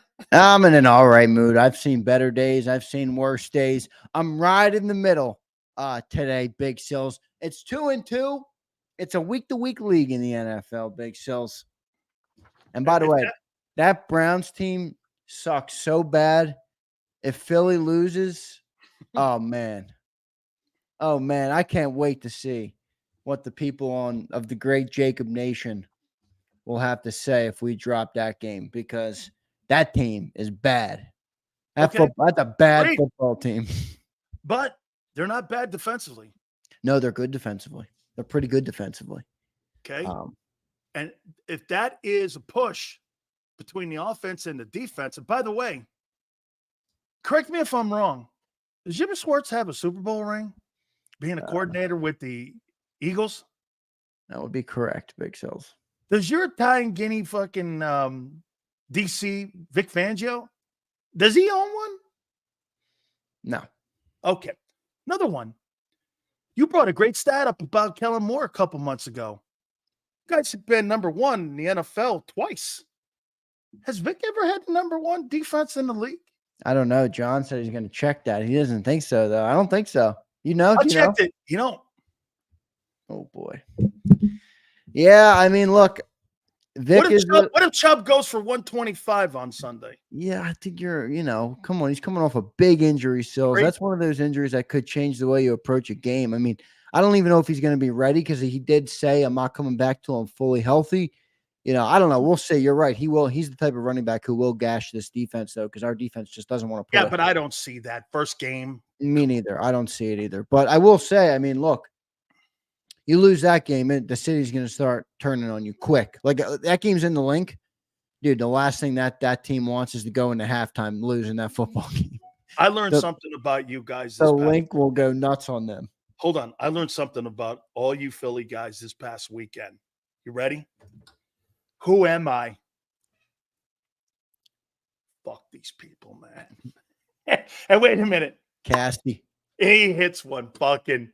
He hits a walk-offer, man. Big game for Casty. Dude, unbelievable. Good moment with he and his kid, too. Yeah. After that, too. So, but, hey, what you love about it was this guy gets it. These fucking people. And he's sitting there at the plate. And you know what? He still hits the dinger out of the ballpark. And you're like, that is so good. Dude. Yeah, he played good, man. And Bryce Harper. Bryce Harper. You got to give Bryce Harper. You got to give Bryce Harper some credit, dude. That dude, I mean, look, that dude just shows up when it matters, man. He really does. Now, they got to win it all with him. He doesn't have a ring, which is sad, but he just shows up, man. I think his on base percentage is like over 1100. 500 in the playoffs. That's Oh, unbelievable. his So slugging's over 1100 or some shit. it's Like that, just right? unbelievable. The dude deserves credit because he just shows up when the lights are the brightest. Always. I mean, so hopefully this team can make a run this year. I would not sleep on this Mets team though. Everybody's No. all feeling good because they came back. That's a good baseball team. That's a resilient club. So you can't take them lightly. They got to go in there and get the win tomorrow. Did you see Ohtani hit that home run over the weekend Yeah, too, he's man? They put him incredible. up there. That guy's I like both National League series going on. Yeah. I'm not watching a series with a baseball team named after a prophylactic. That's not going to happen. I'm not watching that. I love playoff baseball. I mean, it's tough for me because good. I work so much that I can't watch all 162 games in the season and everything. So, you know, I go in and out of my fandom, but when playoff baseball starts, man, there's nothing like it. It's so fun to watch. Every pitch, you can feel the intensity. I love playoff baseball. Okay, so here's a question for you. Has Jalen Hurts become a liability for the Eagle offense? I think he's getting close. I mean, when you talk about 27 turnovers in 22 games, talk about the players that are around him, you know, talk about the regression since, you know, the Super Bowl. We did an exercise last week where we talked about different quarterbacks. And one of my biggest things was, you know, you take a lot of quarterbacks maybe over Jalen right now because of how good the team is around him. You know, plug in Kirk Cousins. He's going to throw for 500 a night with this club. So, you know, I don't want to say he's a liability, but is he not getting the most out of an offense that's built to thrive in the modern NFL? Possibly, and that would make you a liability in a different type of way. So I think he's approaching that. I don't want to go there yet, but I do think he's approaching that, especially when you talk about the turnovers, poor decision making, not finding the dudes who are getting open. You know, he's close to that, but I'm not ready to call him a liability just yet. Like when the ball's in his hands, I'm not ready to say yet. I get it out. You know what I mean? Oh, don't give him the ball. Like, well, you throw the ball to Jahan Dotson, you're just like, okay, go down. You know, you don't feel like that with Jalen Hurts yet. Don't you feel this way though about both teams, San Francisco and the Eagles, that for some reason those offenses aren't running through the quarterbacks? The offenses are running through the running backs because without McCaffrey, well, Purdy San Francisco doesn't look remotely close. And in the first 4 games, that football team has all revolved around what Barkley's success has been. He's been a superstar, man. I mean, in spite of the turnovers, he's the thing that's been carrying the football team across the finish line when they do win. Yeah. Purdy came back to earth a little bit yesterday. The one other guy I wanted to bring up from yesterday was Lamar Jackson. Joe Burrow actually found some rhythm yesterday, 5 touchdown passes for Joe. But I don't want to hear anybody compare Lamar to Jalen. And I get it. They're both the dual threat guy, and Lamar's really good at the RPO. But you see that play Lamar Jackson made yesterday, man. Hey, they're figuring out that Henry combination. I like Jalen's running ability, and it's great. And I know the Eagles fans love it. Jalen Hurts not doing what Lamar Jackson does. No. Lamar Jackson is an elite football player in a sense that an elite he athlete can wow you at any moment. Yeah. With the types of plays he can make. So I don't see that from Jalen anymore at all. So I like the coordinator and how they work him too. Yeah, Monken, he's doing a good job. Yeah. I mean, look, Lamar's good. And also we talked about, you know, who's the better passer of the football. I still don't know if Jalen's better than Lamar. He might be a better thrower. I used to think that until yesterday. I don't know if he's a better passer, if that makes sense. Right? Like it's one thing to be able to throw a ball. It's another thing to be a he's more accurate. Jalen? Yeah. Maybe it's the reverse. Maybe you think Lamar is a better thrower, but not a better passer. No, you know, where he's fitting in Jalen's a tight more window. accurate. I'll take Lamar. Dude. And they're starting to figure out that Henry dynamic. Hey, am I right when I say this? When Derrick Henry gets the ball, doesn't it look like people want to get out of his way and he's just unreal. lay down? And I mean, it doesn't look like anybody wants a piece of his ass when he went down that sideline late in that game yesterday. I'm like, why are people ducking? Hit the guy. Hey, easier said than done. I get it. Yeah, no doubt. 250. But Hoss, my daughter was watching him. She goes, Daddy's bigger than the old lineman. I go, I know. Yeah, he's a horse. He is a beast, man. He is an absolute monster. By the way, shout out to you, big Miami comeback on Saturday. Oh no, what was that? Friday night game? Saturday game, and you know, it was late, Sills. I fell asleep. So 2 a.m. the thing finished. Yeah, it was Eastern time. late, man. 10:30 it Michael Irvin. started here, so I started watching and just They were dozed down off. 25 points with 6 minutes left in the game. No, not in the game. In the game. 6 minutes left in the game, they were down 25? I thought They they were were down 25. 35-10. I thought that was like He third threw for quarter. 300 yards in the fourth. Hey, Cam Ward can play, man. he threw for 300 yards in the fourth alone. Yeah. 275, actually. Pretty incredible, man. I tell you what, he's the best quarterback I've seen at Miami since. Is Miami back or is Miami frauds? Well, how I know Miami's starting to get back, they hate us again. And so when you start hating on Big Sills again because his team with targeting and week before it was a Virginia Tech thing, that just builds into the image and how people look at Miami. So when you start seeing people posting on Twitter, Miami's back to being the asshole program they hate again, that's when I know I'm starting to see signs of it. Yeah, so I hear you. I still not going to say they're back yet because it's a result. They got to do more. Yeah, I mean, you're they talking got about to do more. 6 games. I'm not. When going, you say back, people talk about championships. They're not. I don't know. Yet, but I don't know. So yet. the playoff is 12 this year, right? So they're going to make that. Do you like the new playoff rules for college? I think what it does is it helps get more SEC teams in. Yeah. Because I guess I like it. I mean, it was easy for me to not dislike the 4 because Alabama always got in. Well, they're always going to get in. Yeah, so they'll get in. Not getting in. What's Nobody that? think that loss to Vanderbilt's going to not go crazy. They're going to. They beat Georgia. They're going to get into the top 12. Right. Come on. They're not. Get this. Alabama is not going to be excluded from the very first 12-team playoff. Wait, you're saying they are going to be excluded or they're going to make it? They're going to be a top 5 team. They beat Georgia. I mean, also it's early. Let's see how the rest of the college season plays out. A lot of these teams are going to lose still, and the playing field will get back. I think Notre Dame's going to have a tough time getting. Miami's got a tough one with that Louisville game this weekend. Yeah. Louisville's some good games. We'll see how it plays out. I'm excited to see how it plays out. I'm not overly sold on the new coach down in Alabama, but it is what it is. Dude, how do you beat Georgia and then turn around and lose to Vanderbilt? That's what I'm saying. Georgia, but Saban never lost to Vanderbilt. Actually, wasn't Saban joking a couple of weeks ago? They're the only easy team to play in the SEC. Yeah, it's the easiest place to play in the SEC. Easiest place to play but wait a minute. Wait. That being said, and I'll move on. Ready for this? I want to show you what it's like to beat Alabama. So this is what Vanderbilt did. It's $880 for the pylons that were on the field. They auctioned this off. A 4-inch piece of the upright went for $1,000. A personalized game ball went for $2,600. An 8-inch piece of the crossbar went for $4,000. Personalized game helmets are going for $7,300. So when you beat Alabama, I'm assuming it's a pretty that you're auctioning your entire fucking football program's gear and the football field off. They were partying like there was no tomorrow in Vandy. Good. Shout out to them. Enjoy it. Enjoy your random Saturday in October, dorks. And it won't happen for the next 50 It's pretty years. funny, though. How am I supposed to get behind the coach? He lost to, bunch of computer programmers, and I'm not knocking them. That's great. It's great. No, They're they smart make debate teams. They don't make football teams. They don't normally beat up on Alabama. So that was tough to watch. All right. So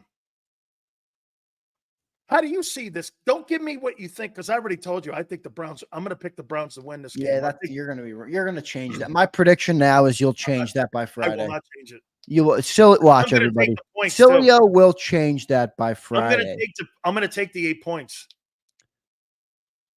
That's a big spread. Is that what the spread is? Yeah. 8.5?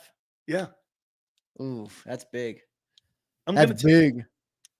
Is our offense even going to score enough points to cover that? No. I don't know. No. AJ's coming back, hopefully. Devontae's coming back, hopefully.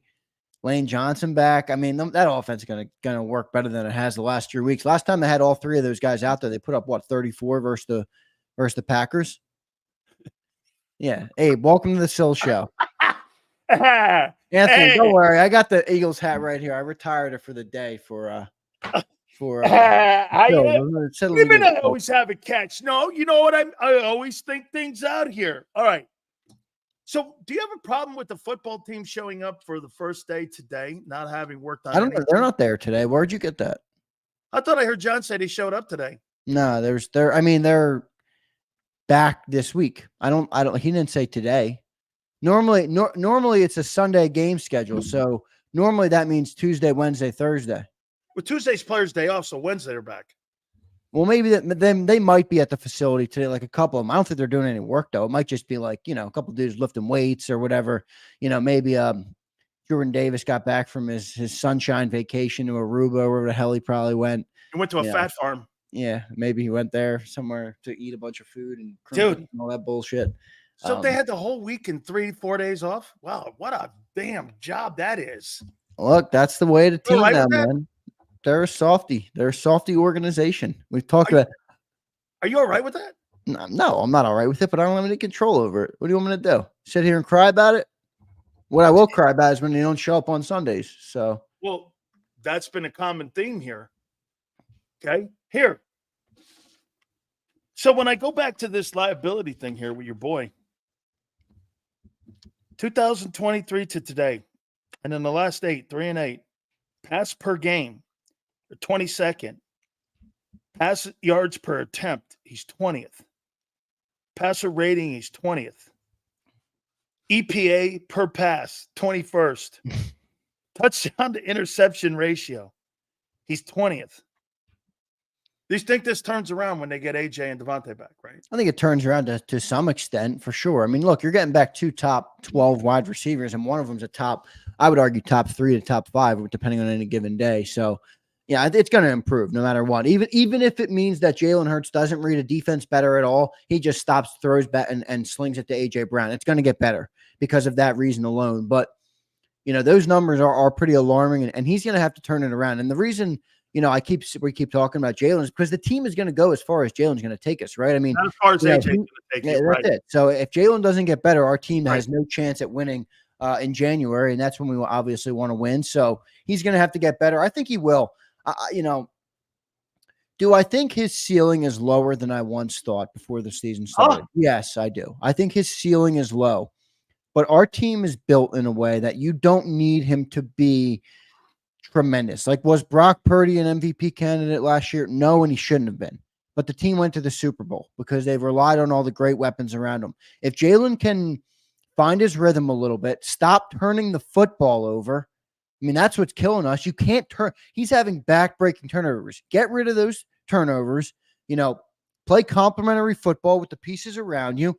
Find your rhythm a little bit, and I think the team is going to win a lot of football games. Now, maybe Bob's right. Maybe that masked a lot of our problems. But if we can mask problems on the way to a Super Bowl, I think we'd all be pretty happy with that. So that's where I'm at on him. I don't think he's got this elite level upside, but I still think we can win with him. I do. Now, everything around him probably has to be perfect, but we're not asking him to be an elite player. And the more I look, the more I realize that's why Howie built this team the way he did. I don't even know if Howie ever believed in Jalen. Why do you believe in when he gave somebody $51 million and then you feel the need to go and stack the entire team around him? Well, every other star quarterback that gets paid, they take talent away. Yeah, no, I get it. Dak Prescott, they took away his receivers a couple years ago. Patrick Mahomes has taken away talent. Josh Allen, they're taking away talent. All the guys that get paid, their talent goes bye-bye. Jalen, it's been everybody around him. They continue to stack the roster around him. So it's not a bad thing. I'm just saying it shows you that they have different expectations for him than potentially we do.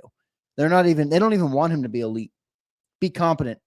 And the turnovers is what really makes him not competent. So he's got to get that fixed, but it's early. One thing I will say about the NFL, watching the NFL these first 5 weeks, and I think everybody can agree with this, including you, Big Sills, it really is a week-to-week league. Oh, one week you wake up and this person looks good, this person looks great, this team looks great, and the next week it's a different story. So I don't see one great team. Storm, yeah, I mean, Buffalo came out hot, 3-0, right? They look great at the start of the year. They've now taken a big regression. So it's a total week-to-week league. I see James Jones. James, your squad's looking really good, brother. You should be super pumped about them. But that's another guy, right? Everybody's drinking the Kool-Aid on Jaden. I'm right there. I think the kid's going to be a star.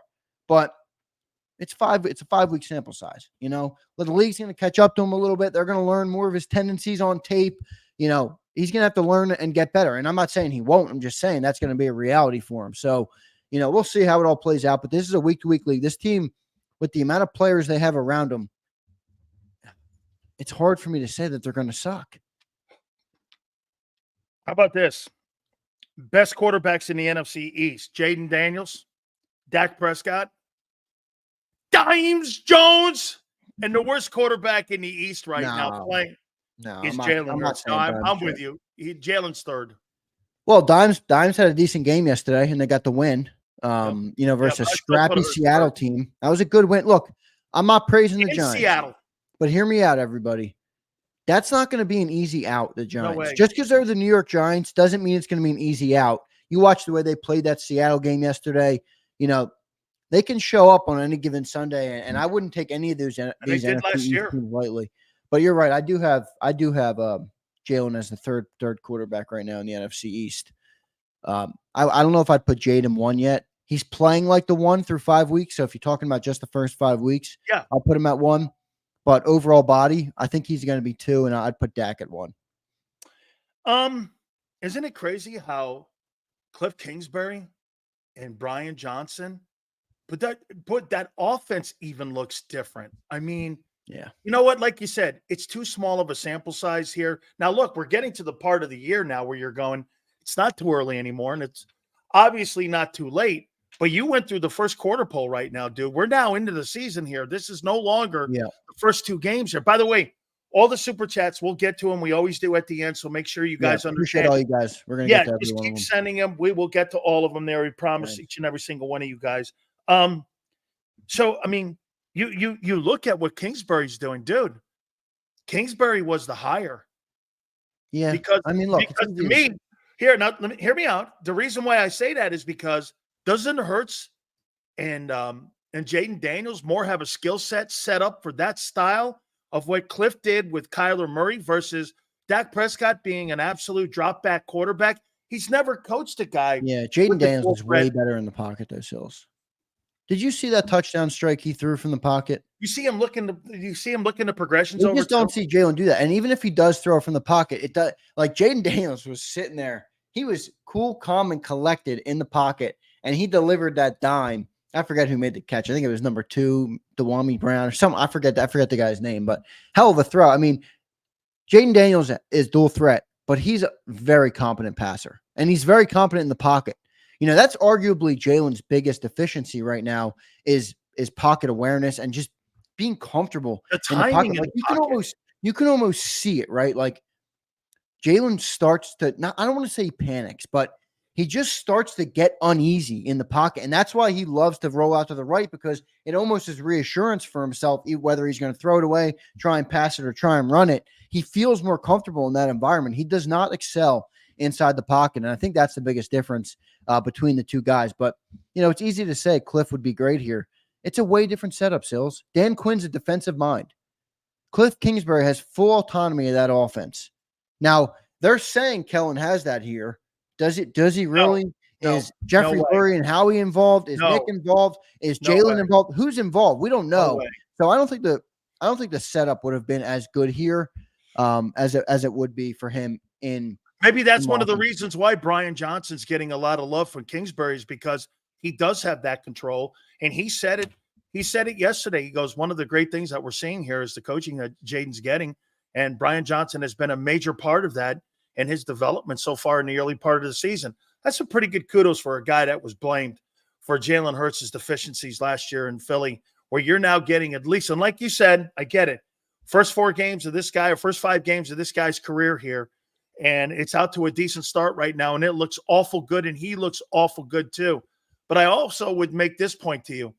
He got great coaching at LSU, and he got great coaching with Herm Edwards. Yeah, I actually been around some really good coaches. Sorry to cut you. I actually re-listened to the Herm Edwards interview before the draft that Sileo had, I think it was 6 or 7 months ago. That was incredible interview, by the way. And he basically predicted what Jaden Daniels is doing now on our show. So that was really dope to listen to. But no, you're right. I mean, it'll be interesting to see whether Cliff would work with Jalen, but I'm not ready to say that. I'm not ready to say it. Do you think this team's going to get out to a strong start coming out of the bye, or do you think they're going to limp out like they have so far this season? They better. This was why everybody was some people were trying to, find the silver lining on the early bye, and this was it, right? You have new coordinators. settle in. You might start off slow, as you pointed out. John predicted it as well. 2-2 going into the bye week. Now's your time. I mean, by the way, you have 4 opponents coming up with I don't know what the combined record is right now of them, but it's not good. The Browns are 1-4. The Giants are, I think, 2-3. They are. The Bengals are 1-4. And then who's the 4? The Jaguars are 1-4. I'm decent at math. I can't do that math in my head. So what is that? By the way, 4 Trevor wins Lawrence between was the 4? 24, 34, 38 for 370 something this past weekend against the Colts. Pretty good defense. Yeah. That's the one scary part about him is I'm not sold on him, but I feel like at any moment he can be good and beat you. So you got to be careful with him. Also, Doug Peterson coming back to the link, Sunday Night Football. Dude, Joe That's a Burrow scary played game. good ball. That Cincinnati Bengals Joe defense. Burrow played great yesterday, dude. He had 5 touchdown passes. He was slicing and dicing. I mean, that one throw to Joe Burrow, by the way, toward the end of the half. I mean, what a ball that was. That was just incredible quarterbacking. But I mean, they lost. They're 1-4. So you are what your record says you are. The team is definitely struggling, and you're starting to see obviously why it's hard to succeed in a place like Cincinnati, even when you're as good as Joe Burrow is. So it's not long sustained. No, it's not, and it never will be because they're too cheap and they just don't know how to build a team. But look at that. Look at those next 4 teams, Sills. Like, if you're not going to succeed out of the bye week, if you're not going to excel right now, we're never going to excel this year. No. Like, you might, if we can't come out, you can't be 2-2 after that. And that's my fear, because if you look at now, here's what my actual fear is. Right, we could go 3-1 in these next games. Let's say we lose to the Bengals, you beat the Jags, you beat the Giants, and you beat the Browns. Right, at that point we'd be 5-3. Then you have the Cowboys and the Commanders in back-to-back weeks, and the Cowboys game is in Dallas, and we struggle to beat them in Dallas. We normally split with the Cowboys. We normally lose in Dallas. Now you're back to 5-5. And that Ravens team is around week 12 or 13. Right. So that's coming up. I mean, they better take advantage of these 4 games because I think it's the easiest part of the schedule. Well, so, the back end, the last 3. The back end's not easy. Yes, right, because the Giants are back there. The Giants are okay, and the Commanders are back there too. Yep, and so are the Cowboys. Yep. I think our last 3 games are NFC East. Let me look real quick. Just the Steelers are down there too. The benefit of being accurate for everybody. The Steelers are down there too. Right. So we have the last 4 games are Steelers, and then it's Commanders, Cowboys, Giants. Okay. And the last 2 games are at home. So Giants, Cowboys are at home the last 2 games of the season. So, I mean, the back end is not that easy. I mean, you're talking about 3 straight NFC East games, and everybody thinks that's easy. Better than I thought. And they always play us well, right? So those are going to be tight games, and the teams have obviously improved this year. So, this is your chance, dude. We have to take advantage of this 4-game stretch here with these 4 teams. I mean, they have 5 wins between the 4 of them through 5 weeks of football. Who are the quarterbacks that we're playing? Do me a favor. Look at that schedule. The next 3 weeks, because again, I heard John say, "Okay, look, you're right with Deshaun. He's just. It looks like a complete disaster.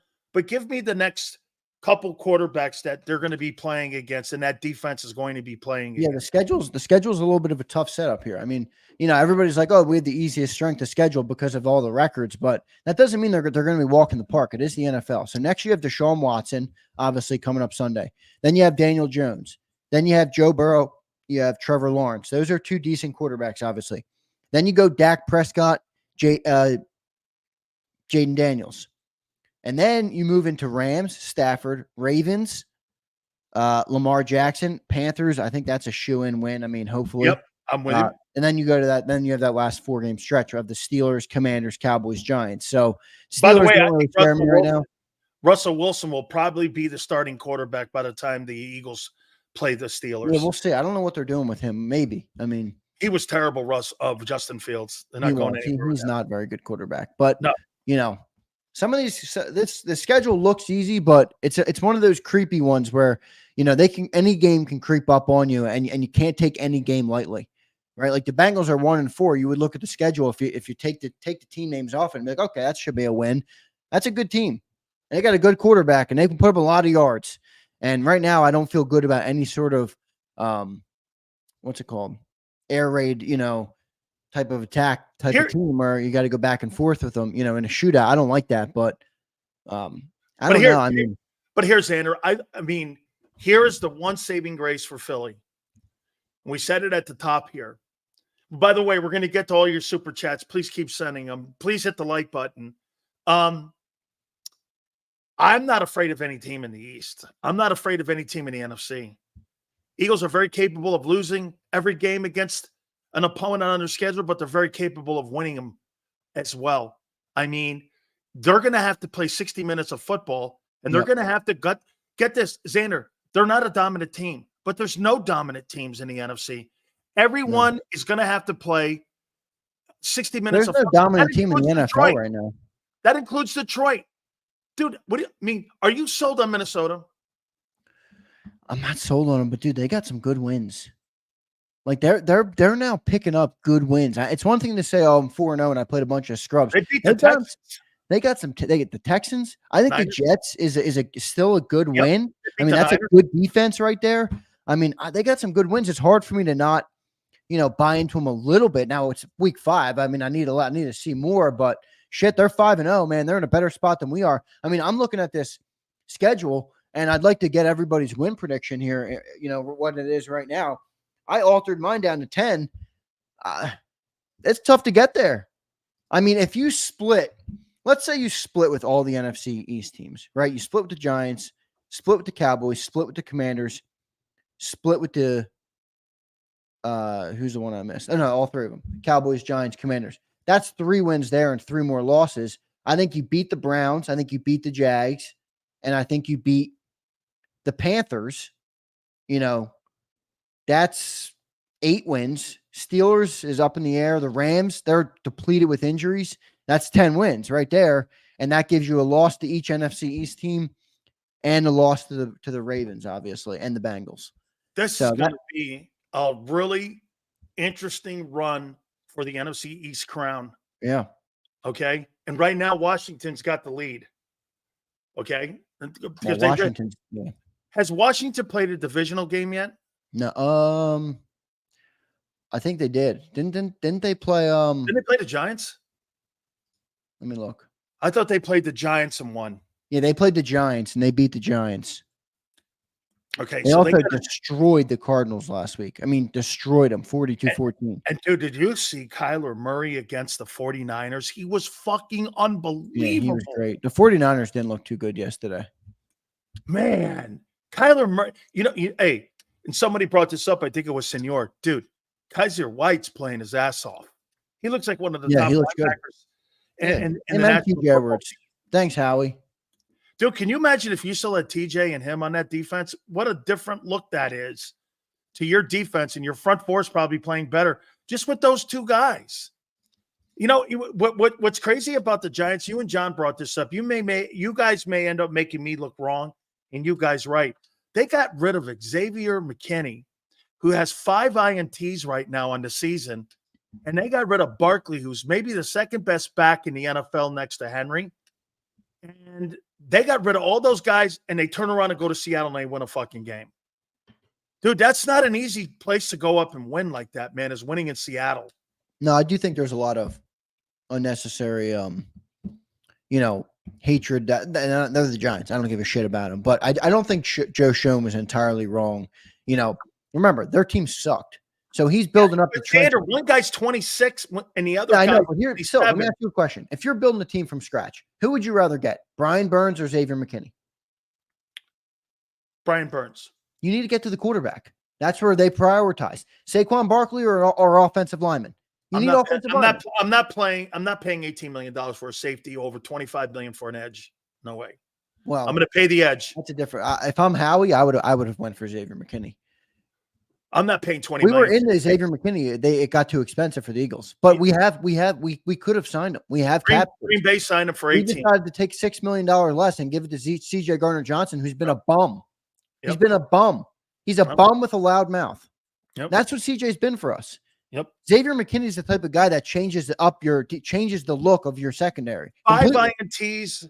He's the first player since back in the 20s to start his career in a new place with 5 interceptions in 5 straight ball games. Yeah, he looks tremendous, dude. That's the impact that he's having so far with that Packer team. All right, let's get to the super chats here. A lot of former Bama guys we're talking about looking good, huh? Oh, that's right. Xavier McKinney. Did he play on that? Did he play with Henry? Xavier McKinney, Derrick Henry, a lot of Bama boys looking good in the league right now. Big sells.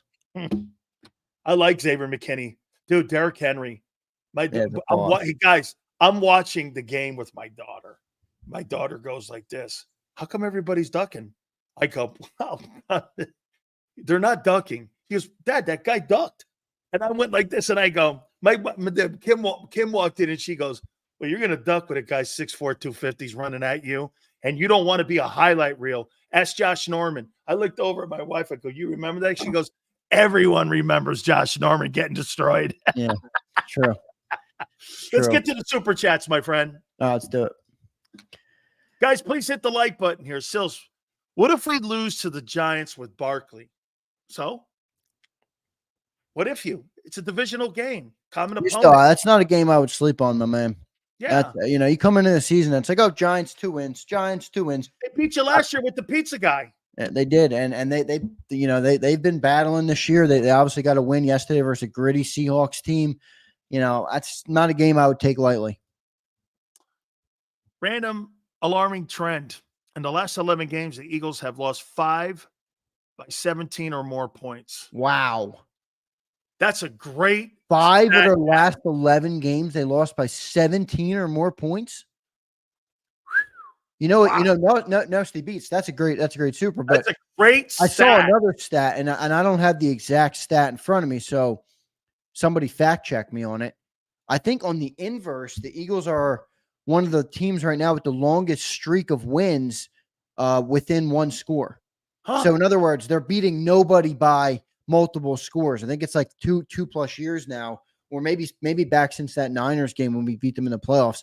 I don't know the exact stat, but I thought I saw that somewhere. So we're not beating teams big, and then we're getting blown out when we do lose. That is alarming right there. Look at that. Sills, this is the other thing that's driving me crazy right now, because this is the new rhetoric I'm getting, and we're getting it in our comments. And I love jabbing back and forth with people, and I love everybody. It's all in good fun, but some people take it personally. That's fine. The new thing, and John McMullen gave it to me this morning. The new thing is last year is last year. Last year doesn't matter. We're 2-2 this year. I can't view different coordinator. And I'm like, okay, the trends are clearly the same. Jalen Hurts has sucked for the last 11 games. The offense is doing the same things they did last year. The defense is doing the same things they did last year. Right. Why can I not look at that as a full body? You're right. They're wrong. And I'll tell you why. Because here's the thing. When we were winning games and when we were 10-1 last year, everybody remembers the stat that would go, viral on social media every week. Jalen Hurts is the winningest quarterback in the Eagles' history. He's 28-2 in the last 2 years, and they're using half seasons. And I'm like, now when it looks bad, nobody wants to use that. No, we got to use that. They look like trash in the last 11 games. Last year isn't just it's the same squad. No, you made the comment, though. It doesn't matter if the name, because this is where John's wrong. It doesn't matter if you change coordinators or you change some personnel. You've got the same metric on how you do business. Just because you hire new people to do the same thing. That's what they did, Xander. They hired different people to do the same thing, and that's why you've got the same result. See, John goes like this. Well, they got new coordinators. Yeah, but they're being told to do the same thing. Exactly. That's why you're getting the same result. Yeah, well, it doesn't matter who you are. Vic Fangio. I mean, I'm just done with this whole defense. Now, I don't think he has the guys to make it competent, but he doesn't.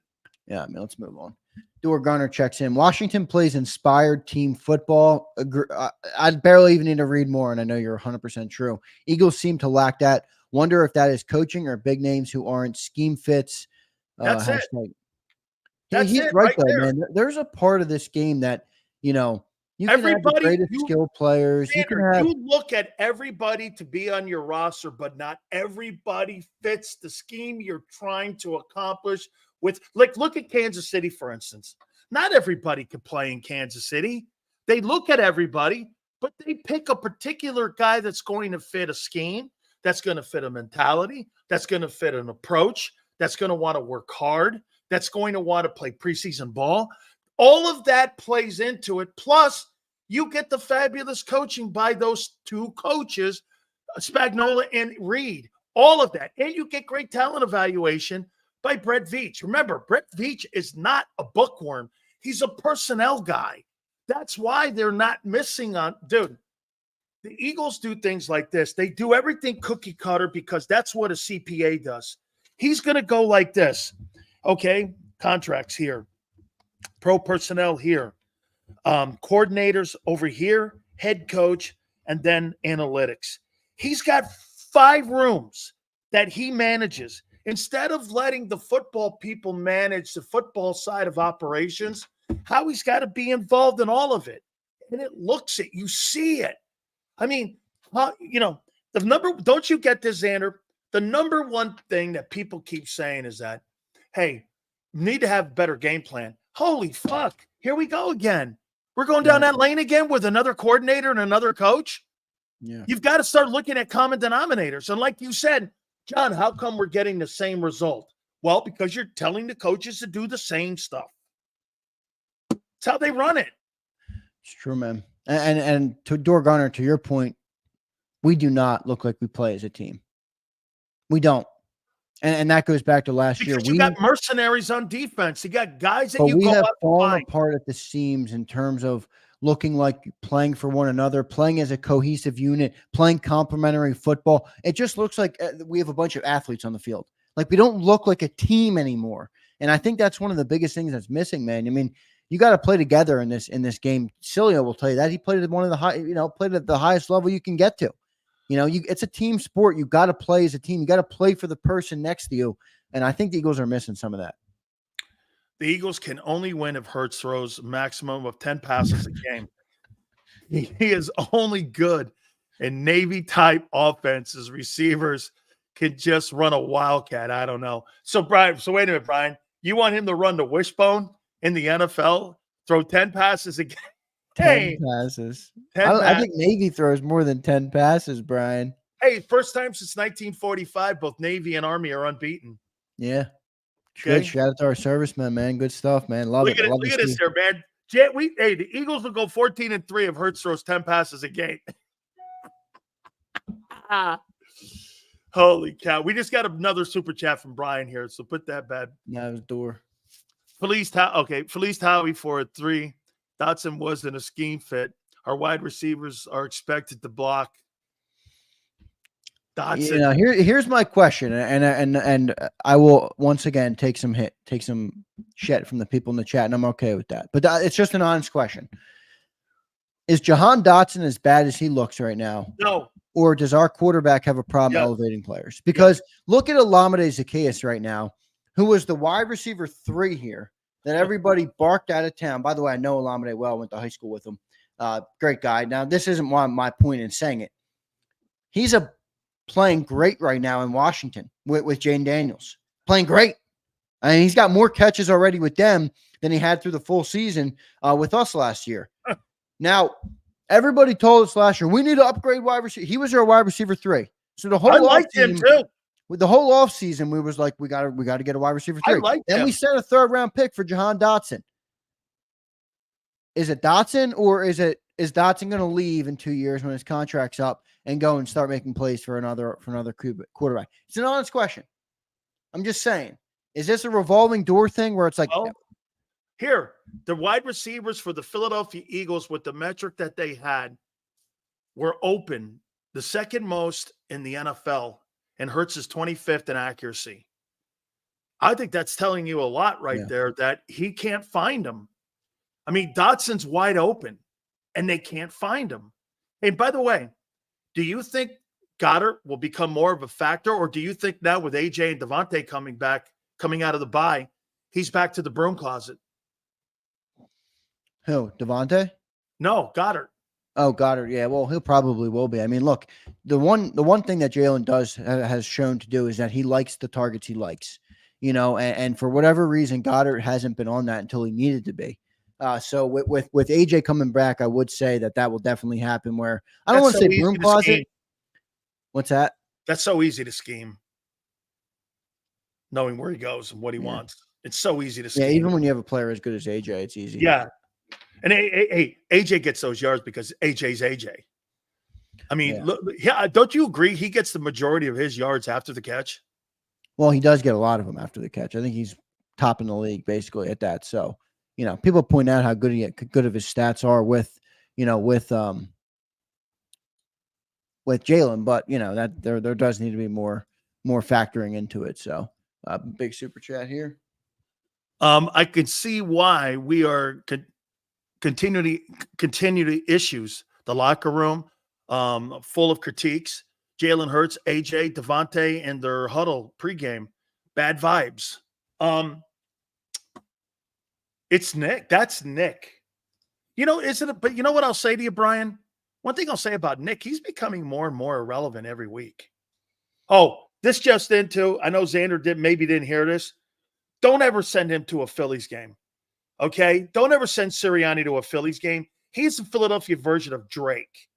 Okay? You want to lose that game? You put Sirianni in a booth. Dude, that was so funny when they showed him in Philly. He's like, no wonder we're fucking losing. I was cracking up. Wait, let me check my man M. Reyes because M. Reyes says, Zacchaeus, 1 reception for 10 yards. He also had 6 receptions for 85 yards last week, M. Reyes. So don't just pull one game.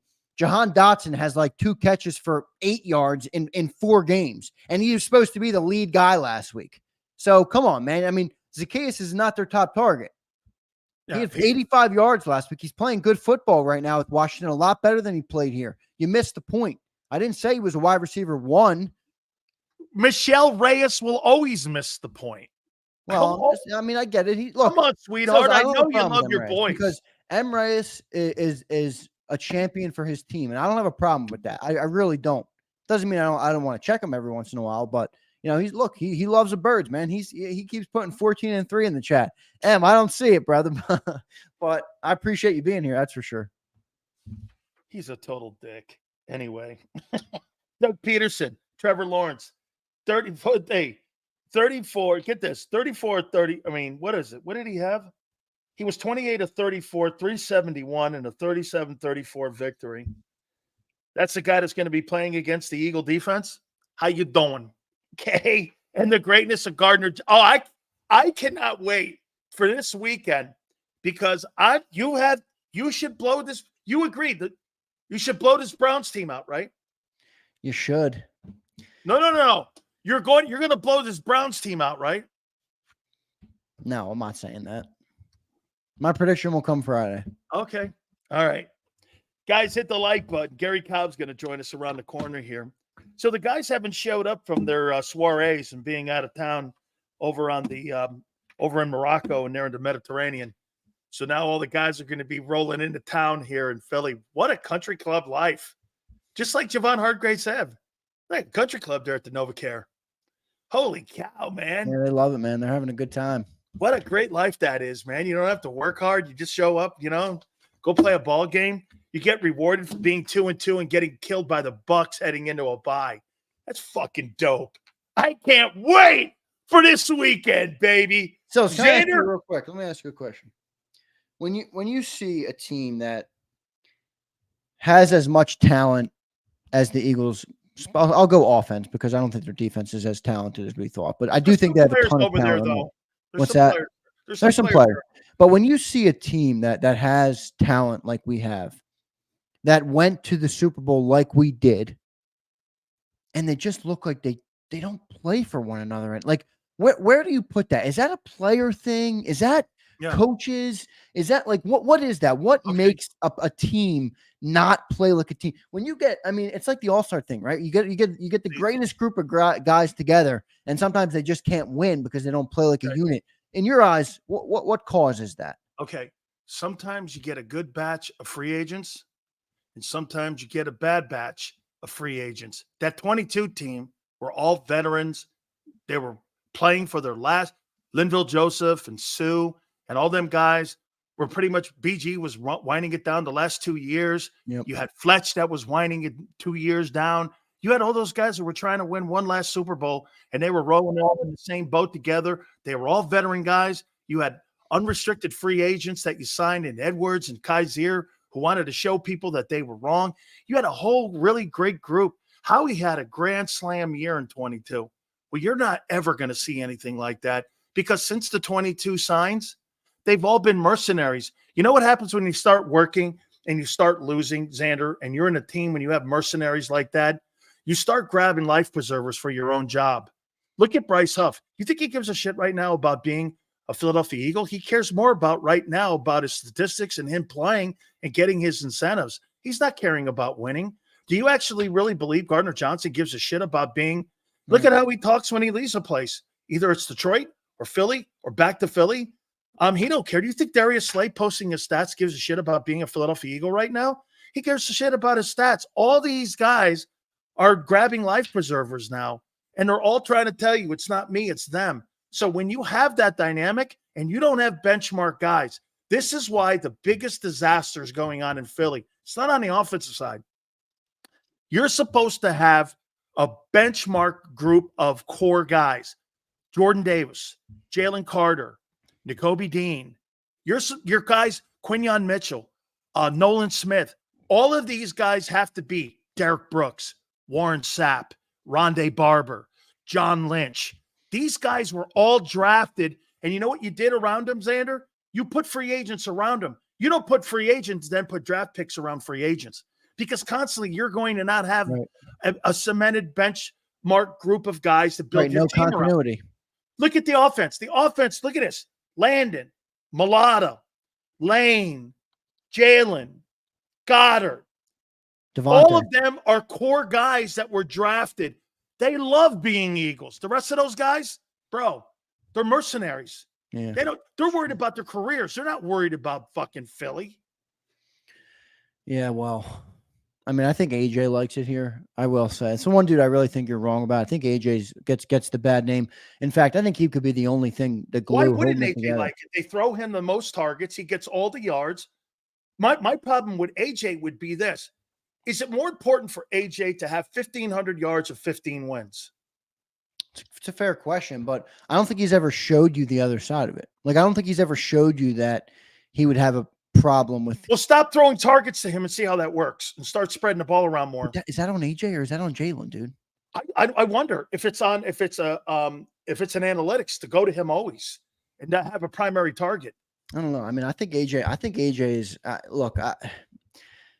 I have my gripes with him, but overall, I think he's been a great addition to the team. I think he's got the right head on his shoulders. I think he's a deep person. I don't think he's just a. How many of those big time wide receivers here? Let's just do this then. Do you think it's more important for Tyreek Hill to have 1,500 yards or 15 wins? Tyreek Hill, definitely 1,500 yards. Devontae Adams, 15 wins or 1,500 yards? Yards. Okay.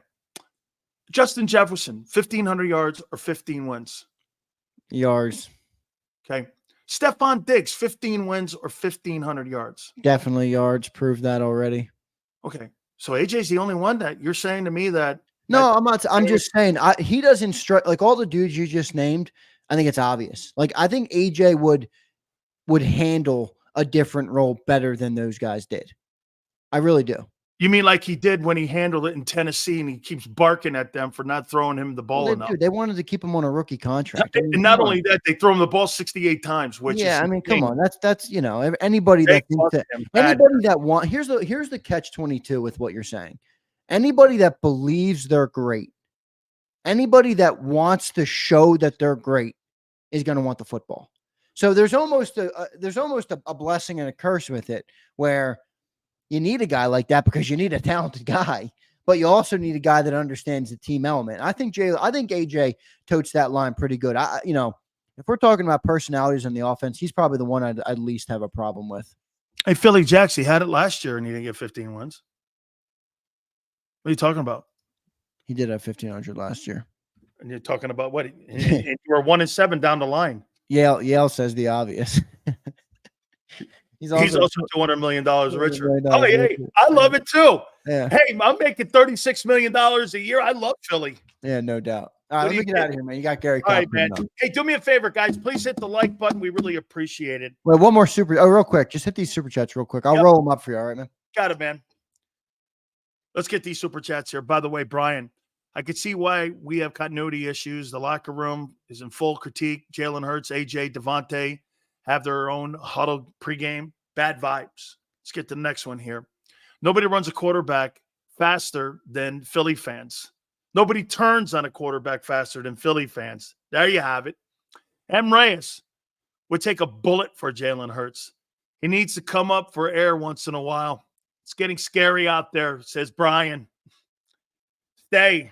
Starting to think Jalen Hurts' poise and lack of facial expressions is really an attitude issue.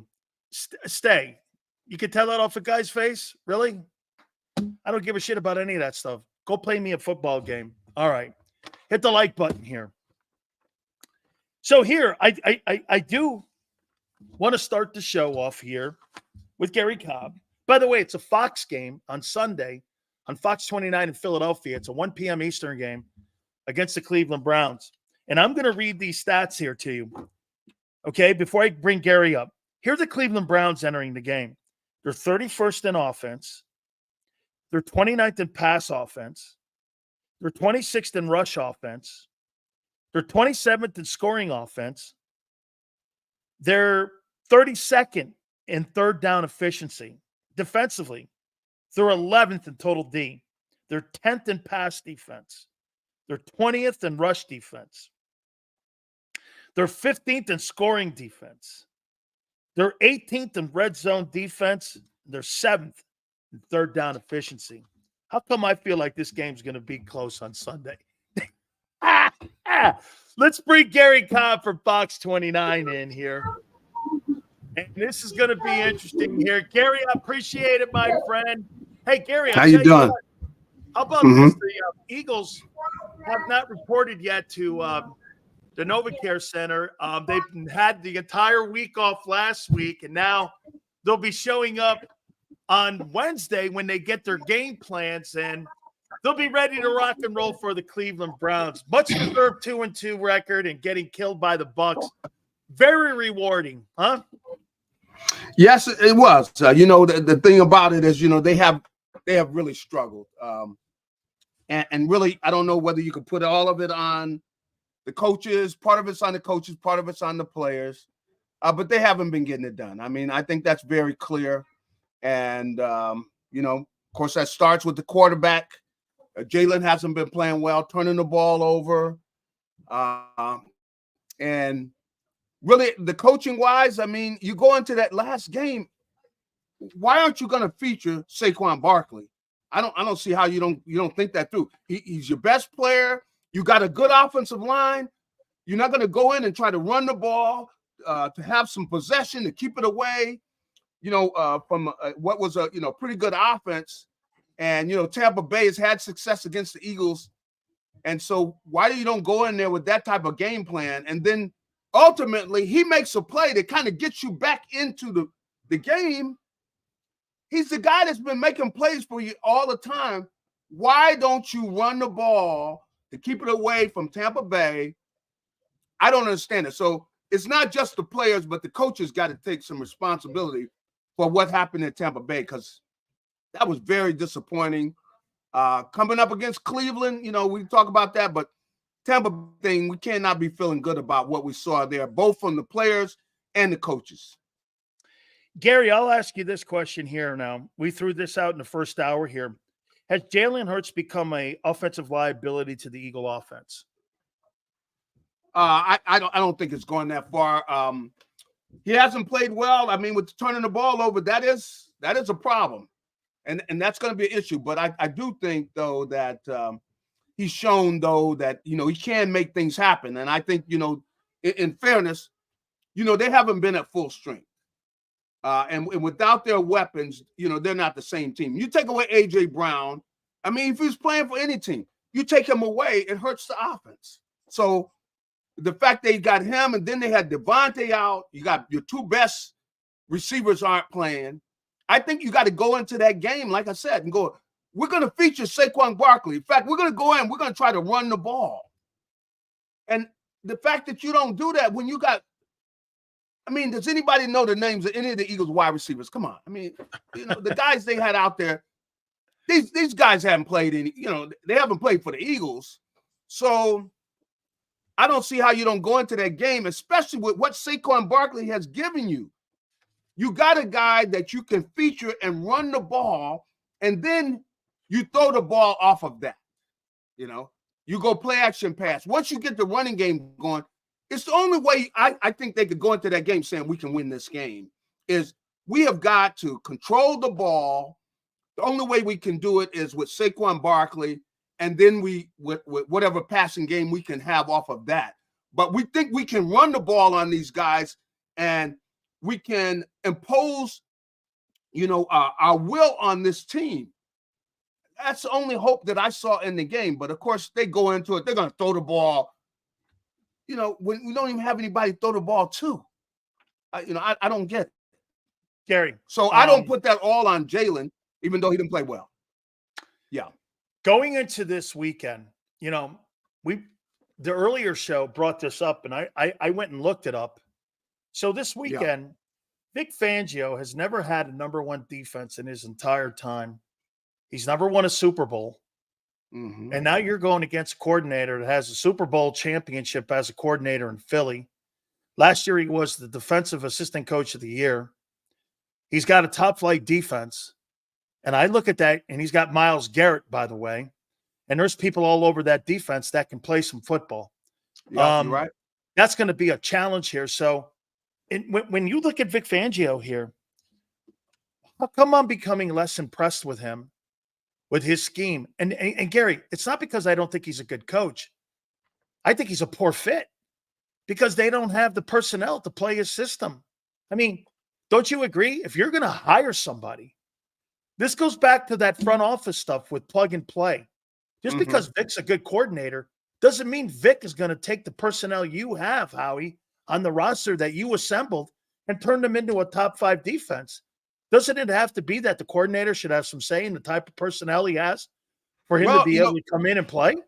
Well, really, the way the defense is played, I don't know any defensive coordinator really that's going to do well when you got linebackers that are not tackling well. Not all of them. I guess, Zach Bond has played pretty well. But other than that, I mean, you can't say. I mean, the last game, the whole defense, they missed 18 tackles? 18 tackles. I mean, in a game like that, they can't get to the quarterback and they can't tackle. I think what you got to do is, and see, this is where, I think the point you were making, which is you got to get some pressure on the quarterback some way.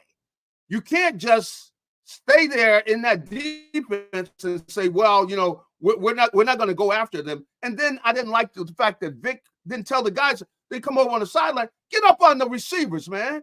He's saying, well, he's telling them, they can do it when they want to. They can go up and they can jam the guys rather than look, we got to get more aggressive. I think the coaches got to say that. They go on the sideline, look, get up on these guys. We can't just sit there and watch them march down the field. After they march down the first time, you're going to tell me you don't pull them together and go, hey, look, we can't let these guys just tear us apart, man. We got to get aggressive. So I didn't like that. After the game, said, well, they could have moved up.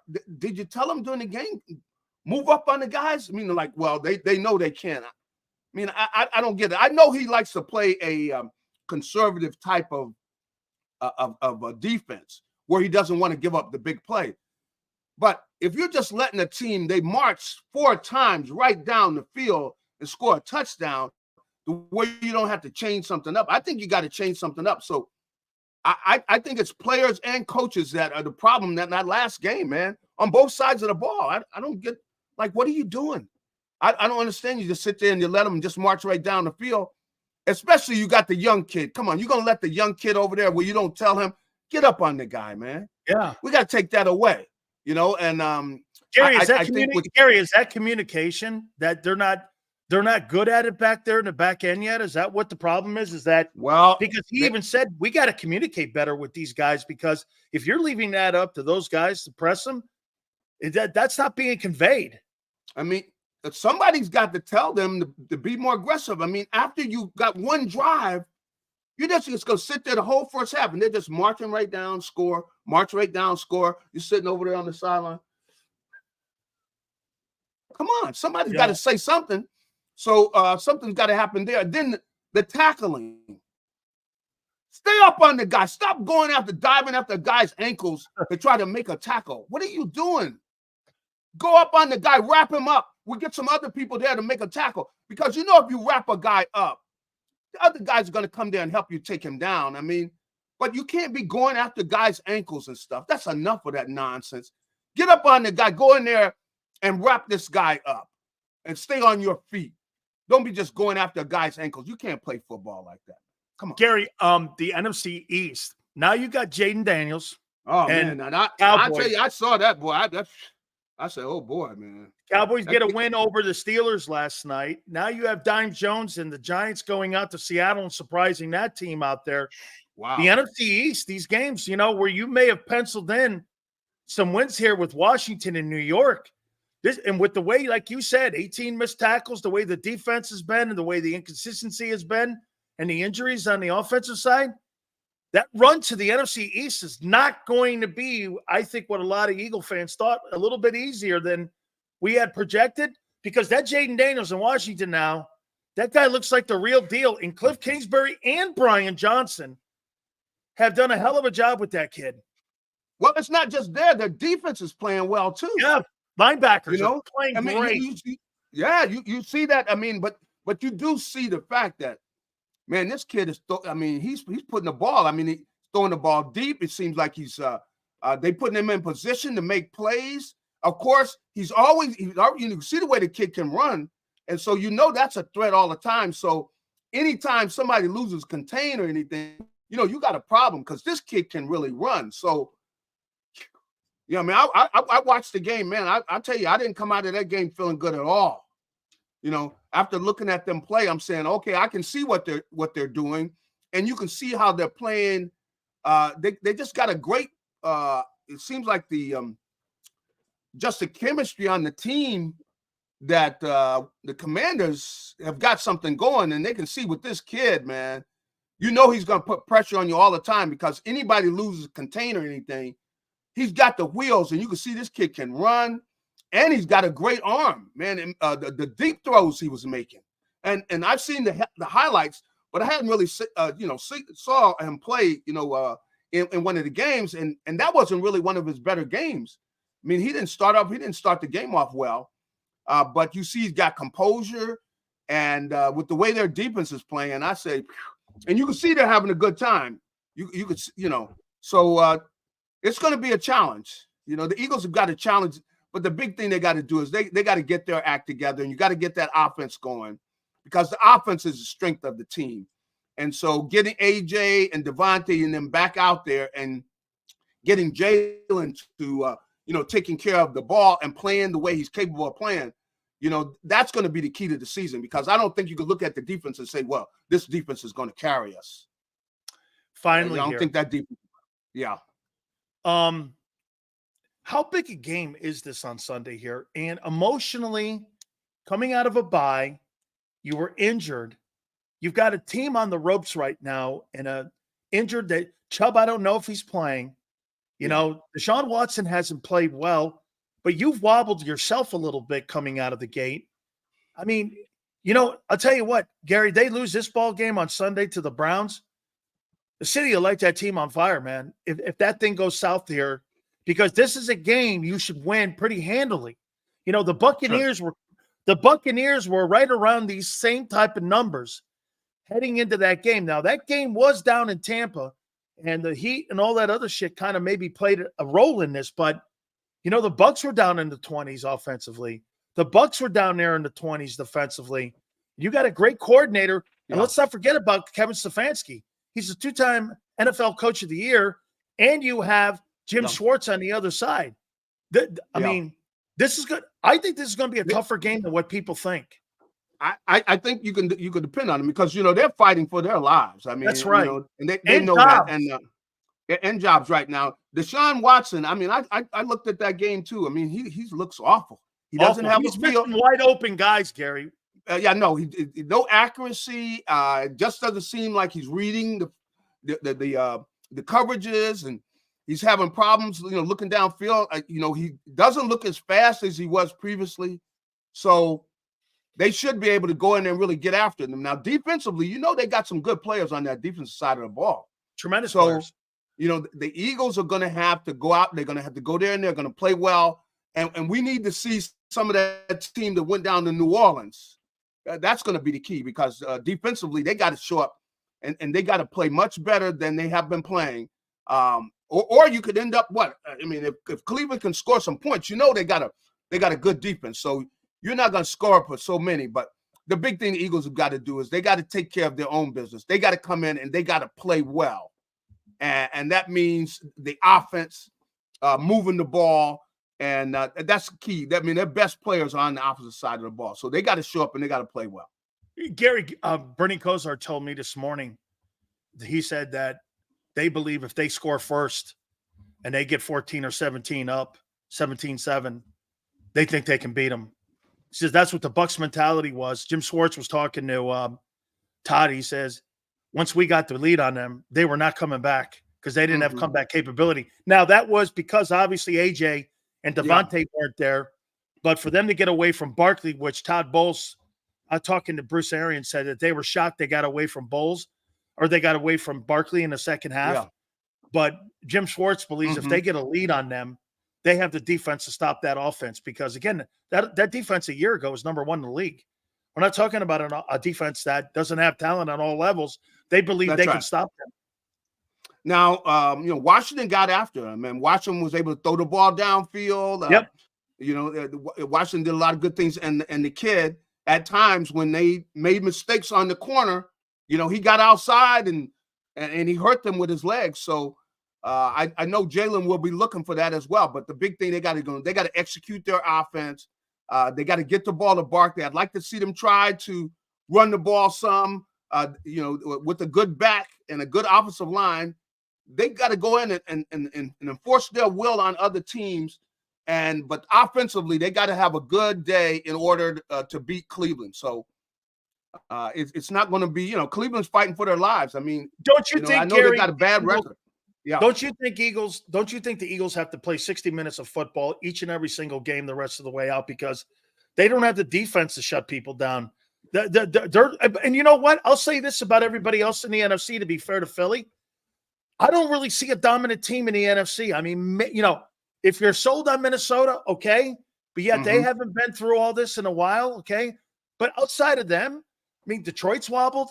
Look at San Francisco. They just got beaten, killed really by Arizona. So, I mean, everybody's pretty much wobbling in the NFC right now. That's right. I mean, so, you know, they're going to have their work. I mean, Washington keeps playing like they're playing. I mean, they're going to be tough to catch. So, Eagles got to go out and they got to take care of their business. I mean, it's that simple. The coaches, they got to lean on their best players. You know, you got to give Barkley a chance to do things. Of course, you got the passing game there.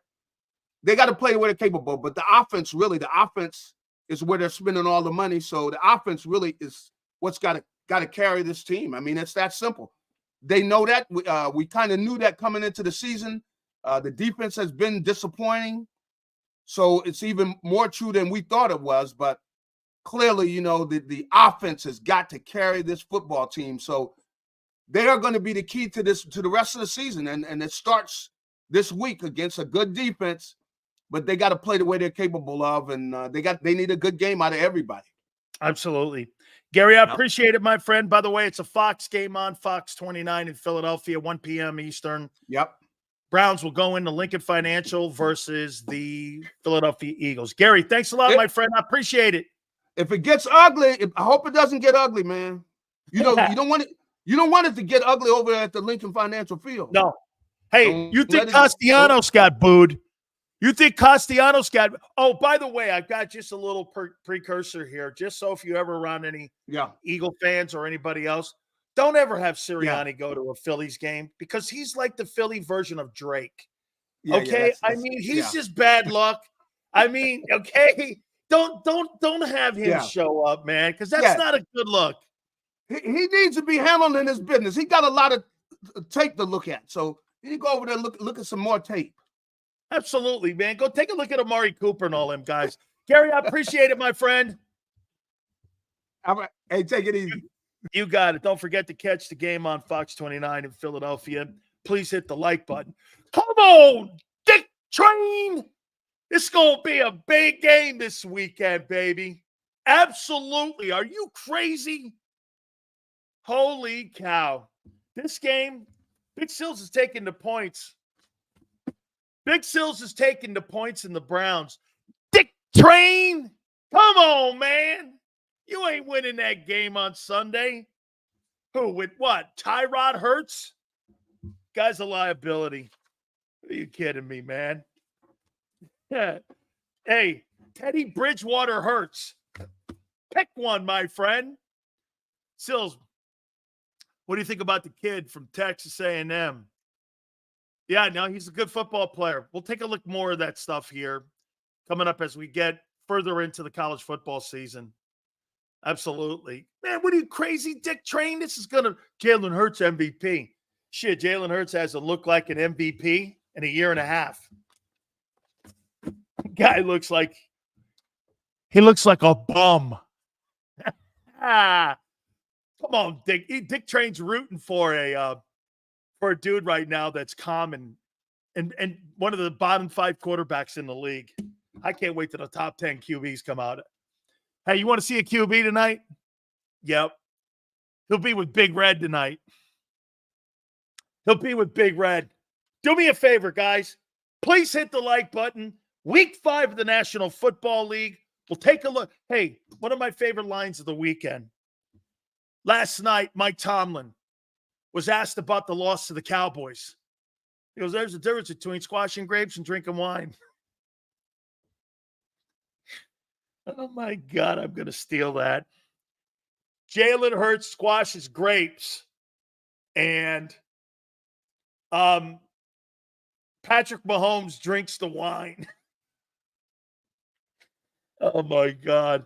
Hey, difference between squashing grapes and drinking wine. You guys have a guy who squashes grapes. Holy cow, man. Absolutely. Yes, sir, Dick Train. Look at Dick Train trying to compare that turd of a quarterback to Josh Allen. No. Can you imagine if Jalen had Josh Allen's talent? It would be like, here would be the stat line, Xander. 5 of 9 and 30 carries for 82 yards. You think he was playing at Kansas? Oh, you think he was an old wishbone quarterback at Houston or Texas Tech? Jalen Hurts' stat line, 5 of 9, 62 yards, 32 carries for 88 yards rushing. Hit the like button. We'll reset. Keep it here, National Football Show. If you missed any of today's show on the JAKIB Media channel, listen to the podcast on your way home. Available on YouTube, Apple, and Spotify. He's blocked well and tries to cut through the middle. Oh! Your gut says Miami is going to win, and you should take the over. Your gut also said your NFT selfies would only go up in value. They didn't. But your head is on Sports Grid and knows the QB is in concussion protocol. The backup has a 45 QBR against the zone coverage. The New York D has the most sacks in the league. So yeah, trust your head. It's smarter to be on Sports Grid.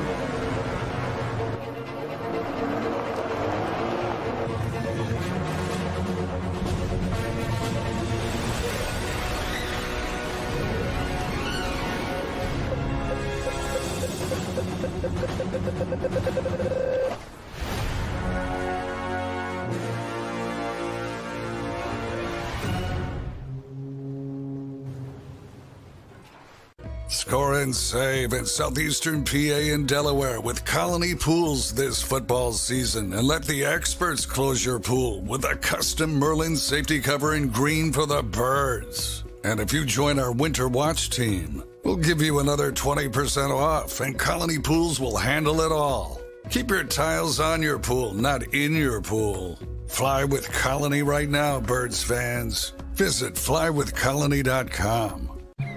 I get scared sometimes. Of a lot of things. Joining in. Decisions. The dark. The dark. But I once heard someone say, But as I always say, it's okay to be afraid as long as you face the fear. and keep moving forward. Wherever you are in life, count on the name trusted in insurance for over 80 years.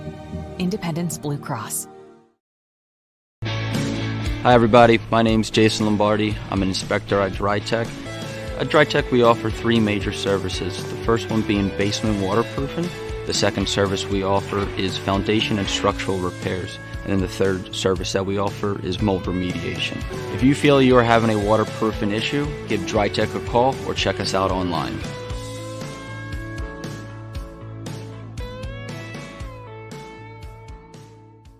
Heading down the shore, have a ball once more. Here, imaginations run wild and time stands still. Because here, you can find the best of the Jersey Shore, all on one 5-mile island. So leave the old you behind and get lost in the woods. Wild, wild, wildwood day. Plan your stay in the Wildwoods today. EAGLES. Eagles.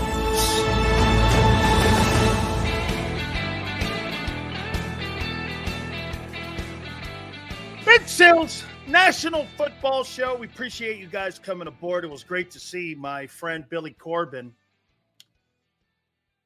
What was the statistic? My aunt watched a special that he produced. It was more of a political one, but Billy did the 2 documentaries for 30 for 30. And the 15th anniversary of the 30 for 30 is coming out. And which show do you think has been rated the #1 show in the history of the 30 for 30 series? Documentaries, a bunch of people put them up. There's a whole bunch of great ones. By the way, I love them. I mean, the 2 Bills, they had a bunch of 30 for 30s. Which one was voted #1, do you think? Which one do you think was voted #1? It's not that hard. Because you know why? The Cubs fan won. Of course, M. Reyes, as usual, gets them wrong. The Michael Jordan, no. No. The Bills won, no. The U. I posted it on my Twitter. Billy Corbin's The U is the #1 documentary in the 30 for 30 series because we changed the room. It's the most iconic football team of all time. Here, even Sports Illustrated said it. And I posted it here, and get this, and I brought this up to you guys. Okay? Not the convict one, the U. Not convicts versus Catholics. That was another Miami one. There's 3 of them that we had, that Billy did. I don't think Billy did the convicts and Catholics. I don't think he did convicts and Catholics. He did 1 and 2, and he did broke. Here it is right here. Billy Corbin. I'm blown away that Rankers, the U, has just been named the #1 30 for 30 of all time. I didn't even see which ones was second and third. Right here, #1 to you. And I wrote, and then after that, I posted this. I'm proud to have been part of this. Here. Sports Illustrated. The most hated teams of all time. And of course, Miami's #1, 86 Canes. This is what they wrote about us. For those Hurricanes to pay the way toward hatred started the previous season when Coach Jimmy Johnson was accused of running the score up 58-7. I have not read this in the Orange Bowl against Notre Dame. By the time the players arrived wearing their camouflage pants for the 87 title game, Miami's provocative, outspoken style of play will forever be remembered. Number 2 was the Detroit Pistons. The Pistons, the bad boys. Number 3 was Jimmy's 92 Cowboys. Number 4 were the 74-75 Flyers. The 1978 Yankees were next. The 2007 Patriots. The 93-94 Knicks. These are all pro teams. My college team's the number 1 most hated team in American sports history. These are all fucking pro teams. The 76 Raiders. Manchester United.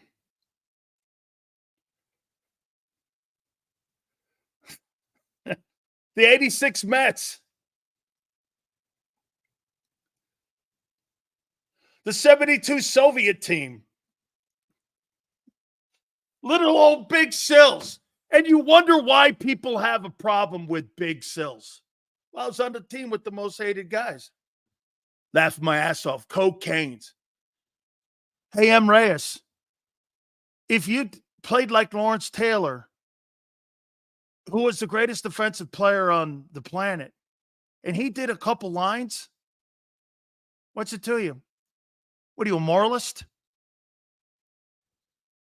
I don't give a shit how you get there. People hate Sills more than Russia in the 80s. Yeah! Because I had a bad guy. Yeah, that Alabama program had too many nice guys on it. Jalen Hurts is by far the best quarterback. Get the fuck out of here. Get best quarterback. He's a bum. When's the last time your piece of crap Miami thunderstorms were relevant? Oh, let's see.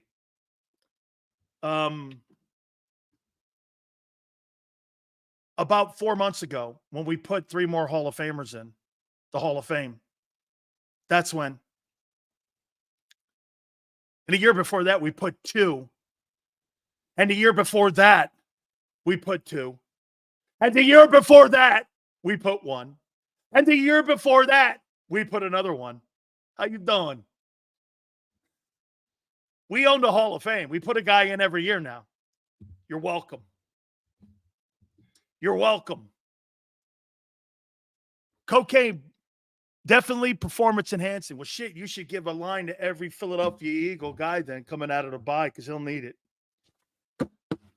But wait, there's more. Oh, I know. Hey, Tony. Tony, get this. Well, Sills, they did coke and they did drugs. Fucking, I don't care. Lawrence Taylor was a drug addict. I don't care. He's not my cousin. Lawrence Taylor ran into people and killed people. And most notably, he killed Jaworski every time he hit him. Or Randall. I don't care. But Sills, don't you care about his health? No. Why, the NFL doesn't care about your health. You seen them put Josh Allen back on the field after his head? Hey, that was some concussion protocol. He was completely knocked out, and the NFL put his ass back on the field. Okay. Oh, okay. Hurts is a bum. I don't understand why you guys have to insult somebody to make yourself feel better about yourself. Who are you talking about? Oh, the people talking to each other? I don't get it either. Let me guess, Sills. You probably think the bad boys were better than MJ's led Chicago Bulls championship team. Absolutely not. My favorite sports team of all time are the 98 Bulls. And I'll tell you why. I saw them play against the Golden State Warriors when I worked at KNBR out in the Bay Area. And it was against Latrell Sprewell's Golden State Warrior team. And I think PJ Carlissimo was the coach. And he was screaming on the sidelines, Sean, Michael Jordan, the place was packed. And Michael Jordan was just screaming at Carlissimo. And I think he dropped 48 that night. And it didn't matter if they were playing the shitty Warriors or if they were playing whomever. That team was incredible. I think they won 70 ball games that year. They were fucking unreal. It didn't matter who they were playing. They played 48 minutes of basketball, man. I mean, and played it hard. That team was unbelievable. I mean, it didn't matter who the opponent was. I wouldn't mind a team of felons. ATP, these guys are soft. Hey, PJ, you don't win championships with choir boys. Okay? You don't win it. Warriors turned around in 173. Too bad that don't count. Too bad that don't count, DRC. It don't count. They're not better than the 98 Bulls. Bulls won the title. They were beat by LeBron. That's like saying Tom Brady's undefeated Patriots were better than any of his championships. Okay? They didn't close the deal. They got beat. I believe they were up 3-1 too. LeBron gets the block. What's his name? Kicks someone in the nuts. Draymond Green. That series was over. LeBron rallied back. One of the greatest things, that's the greatest accomplishment in LeBron James' career is beating that Warriors team pretty much by himself along with Kyrie. That was his greatest accomplishment. He's bringing a championship to Cleveland. That was insane great. Even the two in Miami are not better than that thing in Cleveland. Yeah, I saw that too. Hey, DRC, I thought one of the coolest things, and I'm not a LeBron guy, but seeing LeBron on the court last night with his kid, or over the weekend, I think it was, on the court with his kid, was pretty dope. That was pretty cool, man. That was. He's on the court there with Bronny, and those guys get a chance to play against one another. That must have been surreal. You're out there playing professional basketball in the NBA, and your son's sitting there next to you, and you're like, hey, you know how great you are when you can get your kid on the team. And there he is lined up next to you. That speaks, hey, I don't know if he's better than Michael Jordan, but if you can get your kid in the starting lineup, okay, and he's playing next to you, that's pretty dope. Yeah, that guy's so great, his kid's playing. Wearing a Laker jersey, right on. Seals, can you agree that Steph Curry was the most influential player to come out of Akron, Ohio? I didn't know he came out of Akron. No, it's LeBron. Dude, Brian, I'll tell you why. Seals, is Cam winning the Heisman? I think so. P.S. It's a Canes thing. I don't understand. They don't understand 305. They don't, Paul. They'll never will. Here, Brian, here's the one thing, and I appreciate the super chats, by the way. I'll talk a little bit about the Canes here in a second, Paul.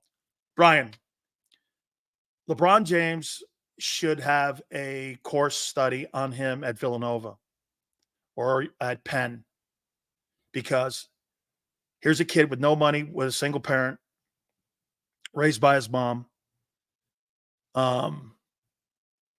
Brantley, who played at Miami, was his high school football coach. He was a two-time state champion flanker in high school. He was a great football player, too. And he could have played any sport. He was a flanker in high school, all state, in Ohio. And guy's never been in trouble. He's been a brand. He's never injured his brand. His politics don't line with mine, but that's an opinion. If you're going to do a course study on how to become a billionaire playing basketball and being poor and rising from the ashes like that, LeBron James is your study. It's one of the greatest things of all time I've ever seen. I've never seen anything like it. I mean, he didn't have a shoe deal like Jordan. This guy just became a billionaire. It's incredible. I mean, and he's never hurt his brand. There's no Eagle Colorados. There's no extramarital affairs that we know of. There's nothing really negative that he's done to hurt his brand. I mean, it's a case study. Just saying what he's meant. Is he the greatest player? That's a different debate. I don't believe he is. If I were going to name my top 3 basketball players of all time, it would probably start with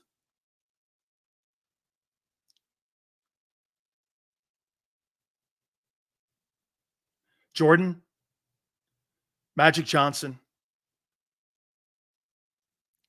Kareem,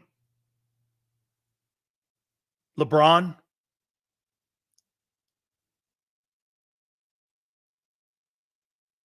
and Wilt.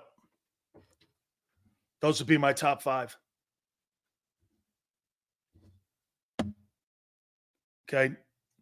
Those would be my top 5. Wilt was just it's funny, no one mentions Wilt. He owns every record in the book. Kobe's up there, man. Kobe's up there. Magic is Jesus. Jordan, and Jabbar had the greatest shot in NBA history. The skyhook. What did LeBron James do better than Kareem? Kareem's the all-time high school guy. He's the all-time college guy. He's the all-time NBA guy. He's got 6 titles. He's got 5 MVPs. What did LeBron do more than him? Than Jabbar? The greatest shot of all time, the skyhook? Who would you rather have with 10 seconds left in the game? LeBron or Jordan shooting a 30-footer or a 2-foot shot, the skyhook from Jabbar? It's a higher percentage shot. I'm taking Jabbar I'm taking him on the box. You couldn't defend him. Couldn't defend him.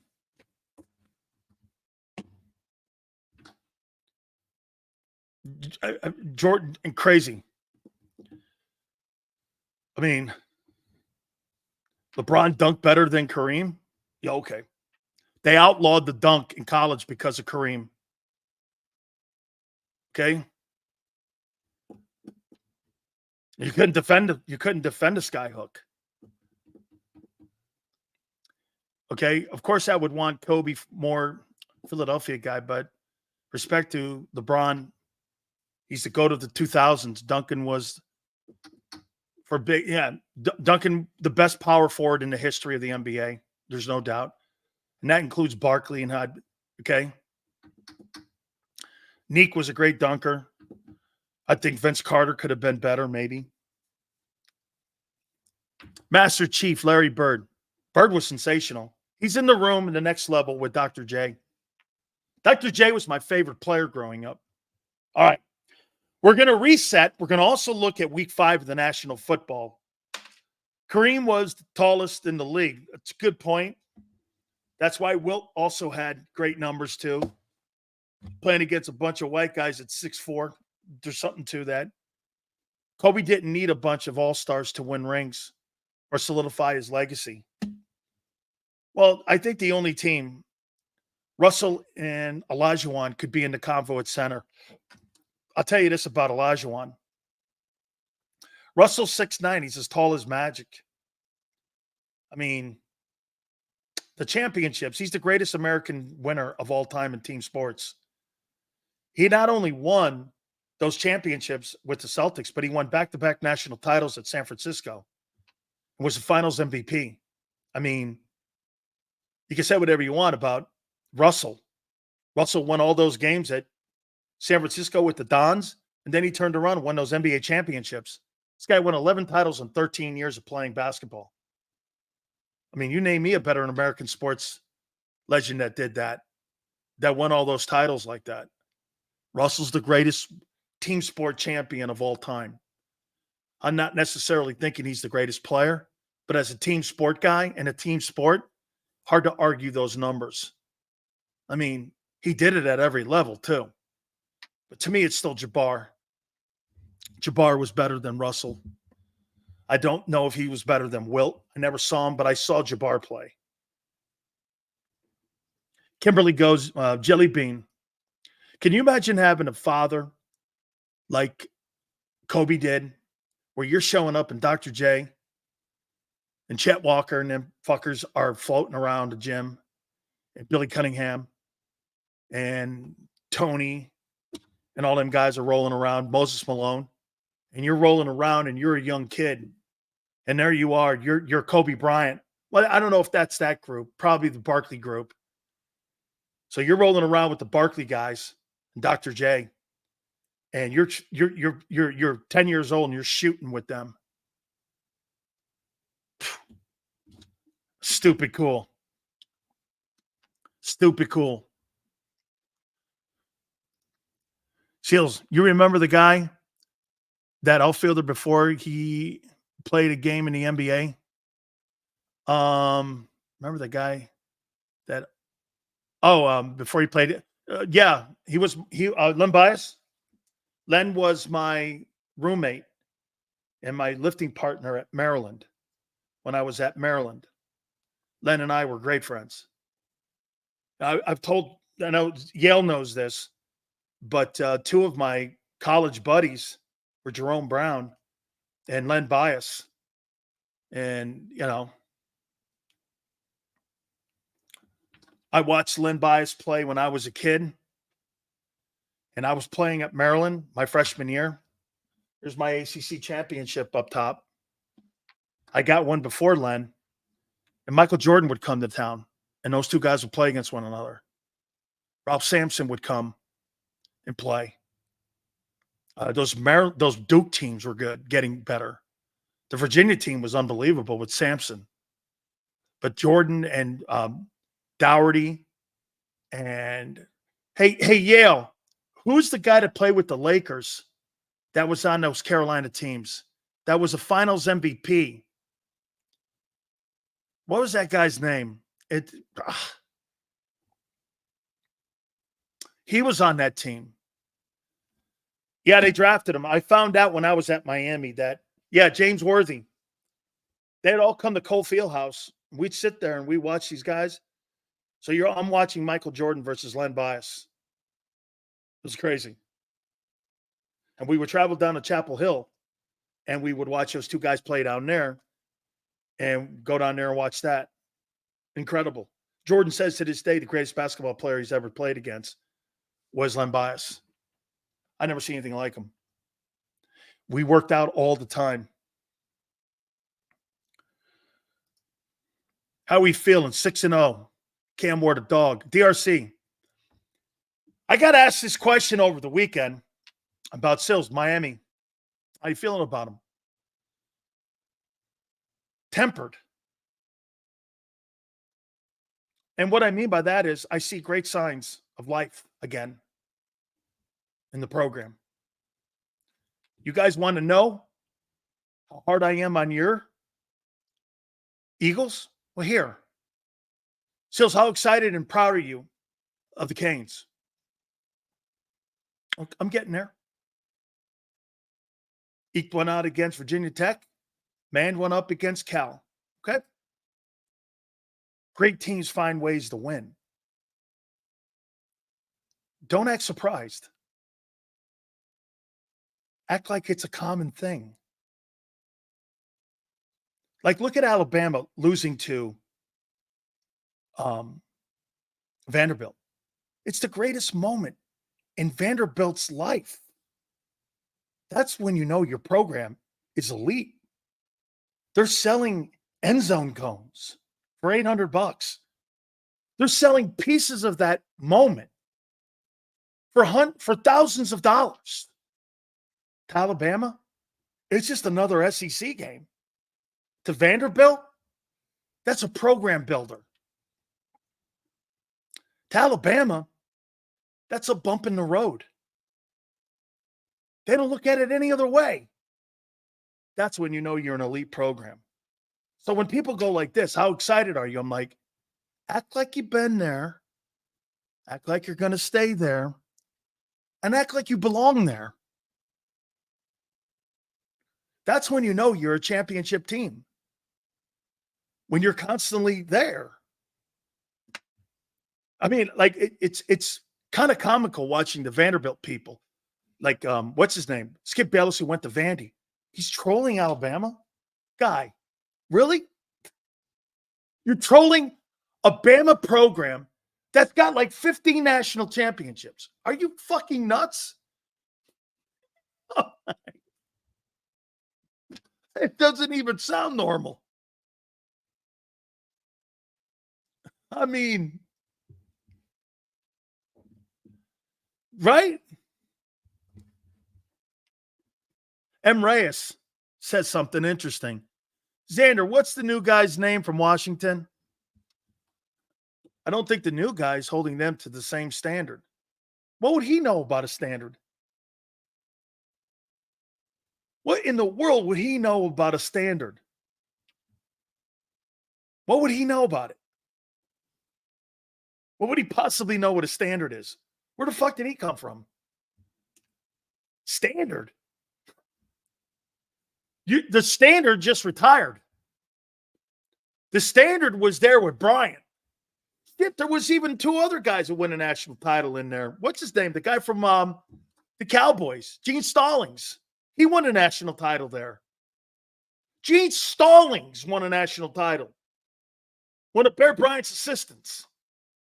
Won a national championship at Alabama. Fucking standard. Man. Dude, Bama is the standard. It ain't Notre Dame. It's not Notre Dame. It's Alabama. Used to be USC. Places like that. When you play at programs that have set a standard, when you lose the game, that's how people act, like in Nashville. Oh, my God. See the fans fucking jumping out of the stands and shit, and everyone's excited. See the Bama guys? What's going on? Lost hard-fought road SEC game. Happens. What's going on? You see the Bama guys? They were like, what's going on? I thought it was funny. And I got people texting me all night. Dude, honestly, all night long. Stills, what a comeback for Cal. And I'm like, comeback Cal. Cal. That's the home of the Unabomber. Like the Unabomber went to Cal, right? All those famous like chemists and like English teachers and shit went to Cal, right? All of them's really smart guys. Oh, great. Yeah, sure.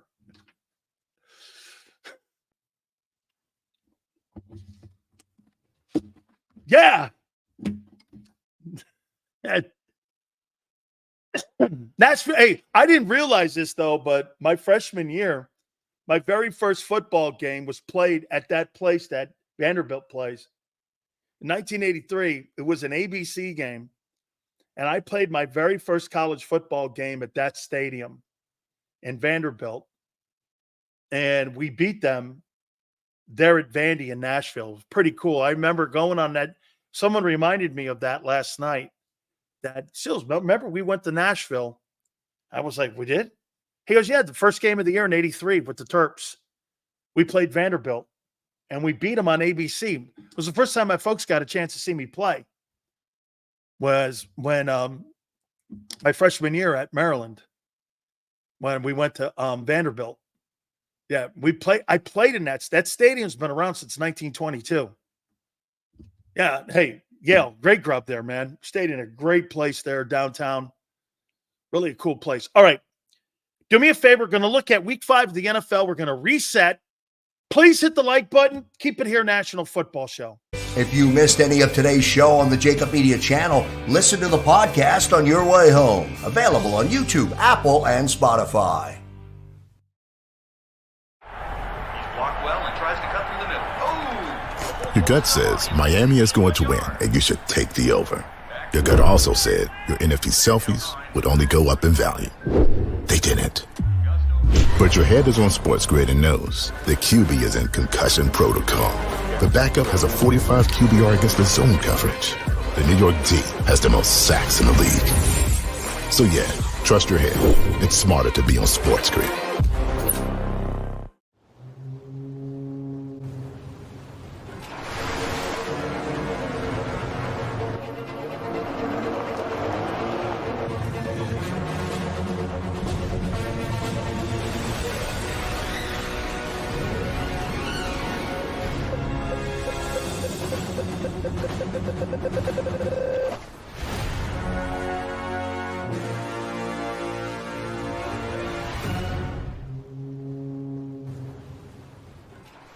Score and save in southeastern PA and Delaware with Colony Pools this football season, and let the experts close your pool with a custom Merlin safety cover in green for the birds. And if you join our Winter Watch team, we'll give you another 20% off, and Colony Pools will handle it all. Keep your tiles on your pool, not in your pool. Fly with Colony right now, birds fans. Visit flywithcolony.com.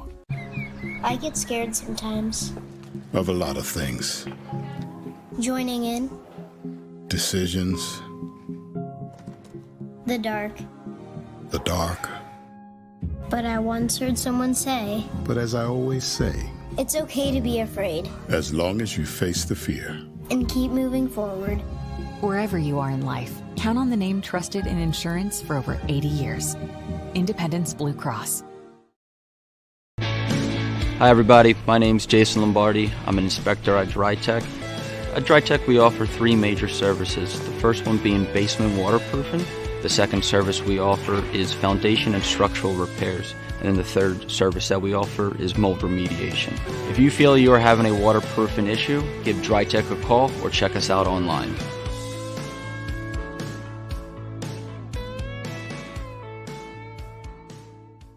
Heading down the shore. Have a ball once more. Here, imaginations run wild and time stands still. Because here, you can find the best of the Jersey Shore, all on one 5-mile island.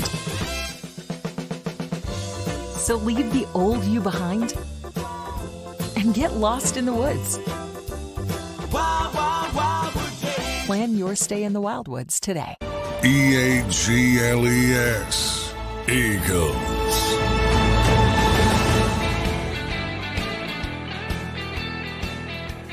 Big Still, please hit the like button. Appreciate you guys coming aboard. Thank you. Football Monday. Sean McDermott is not the right coach for Josh Allen. It was on display as coaching ignorance. He even admitted it. So you're late in the ball game and you're throwing the ball 3 times, stopping the clock. That was as dumb as Nick Sirianni stuff. You end up giving Baltimore the ball back. They kick the game winner. You can't be any stupider. You got the game tied up. The quarterback wasn't playing great. He has a concussion. You have an opportunity to win it, and you gave it to Baltimore. You just gave it to Baltimore.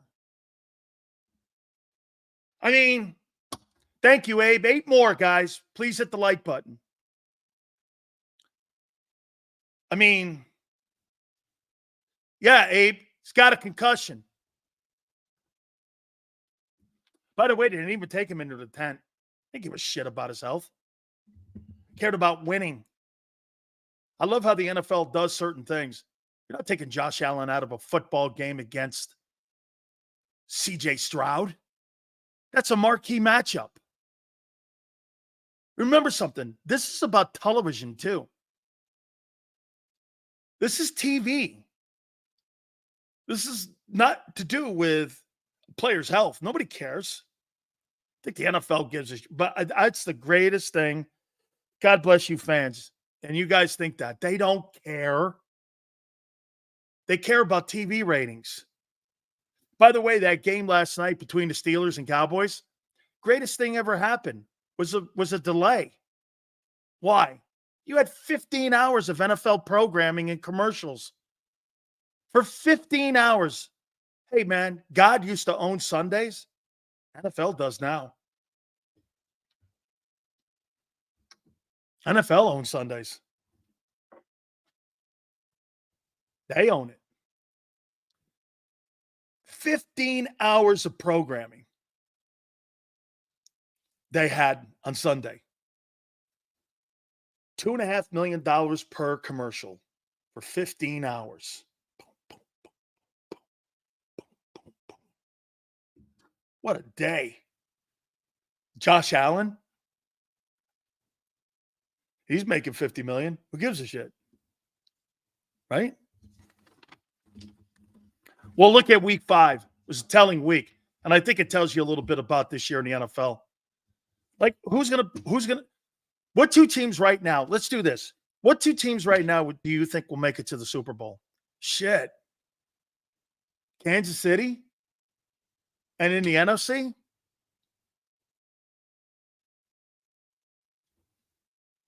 Minnesota? I don't think that. Do I still think Detroit? Probably.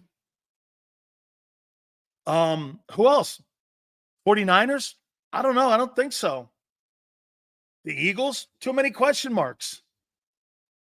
Dallas? Too many question marks. More question marks. Cardinals? I mean, Green Bay? I have no idea.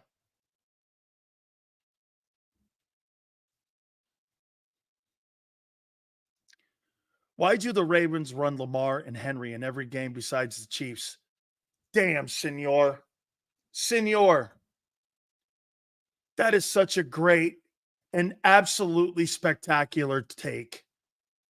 See that right there? And that's why they lose those games. It is so true. That's a great take. Look at what Lamar Jackson has done the last 2 weeks. He's beat Joe Burrow and he's beat Josh Allen in consecutive weeks. And he opened the season playing Mahomes. And he loses it by inches and tying the game and heading into overtime. Lamar Jackson is playing MVP football again.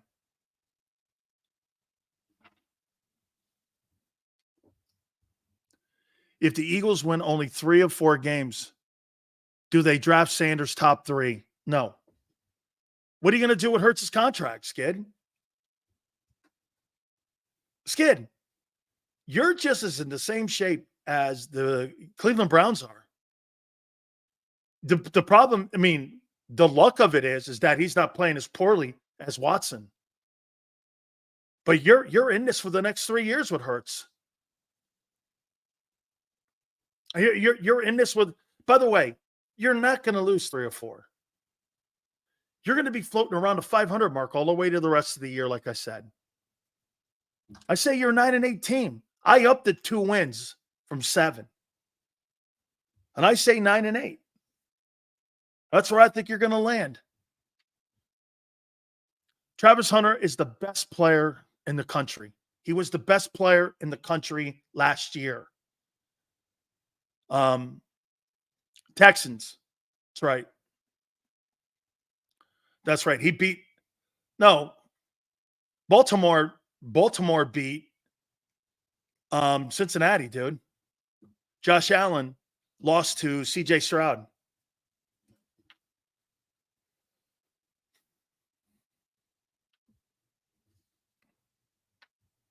Hurts will not win a Super Bowl. No, he will not. Travis Hunter is in my top 3 for my Heisman vote.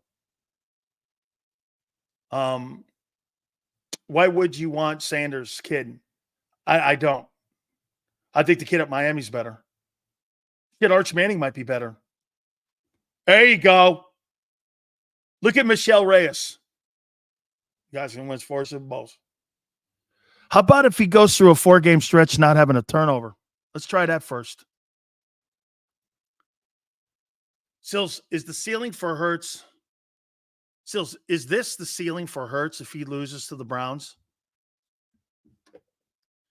Abe, I've never thought Hurts had a high ceiling. I never thought he was going to get better than 22. Everyone else did. I never thought he was going to get better. I thought he was going to be more consistent. Like, get this. Lamar Jackson hasn't improved as a passer. He's still kind of the same guy he was in 17 when he won a Super Bowl, or when he won the MVP award, the first one. He led the NFL in touchdown passes. He's not really changed much. He looks like the same guy. No, I think he's smarter in situations. But does he spread the ball around? No. I mean, he knows he's not going to beat you throwing the ball. And that's to Senor's point. Why are you throwing the ball 40 times against the Chiefs? You're not going to beat the Chiefs throwing the ball 40 times. You're just not. Nobody's going to beat the Chiefs throwing the ball 40 times in a game that matters. Because Mahomes is going to beat you. That's what he wants you to do.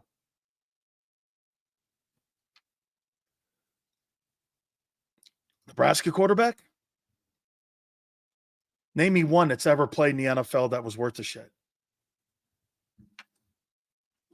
A Nebraska quarterback?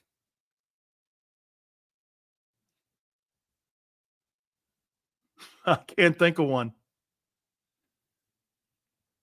All those great national championship teams. I can't think of one. Guy's a true freshman? I know where Xander's going without me even looking at this. You said that about Stroud. That Nebraska quarterback's pretty good. Okay? So get this right about Stroud at Ohio State. Stroud's the first quarterback in 175 years to come out of that program. And you keep producing Justin Fields and the rest of these bums. The chances of you landing on Stroud, you want to know who had a better quarterback program than Ohio State in the Big Ten? Purdue. Purdue's more of a football factory.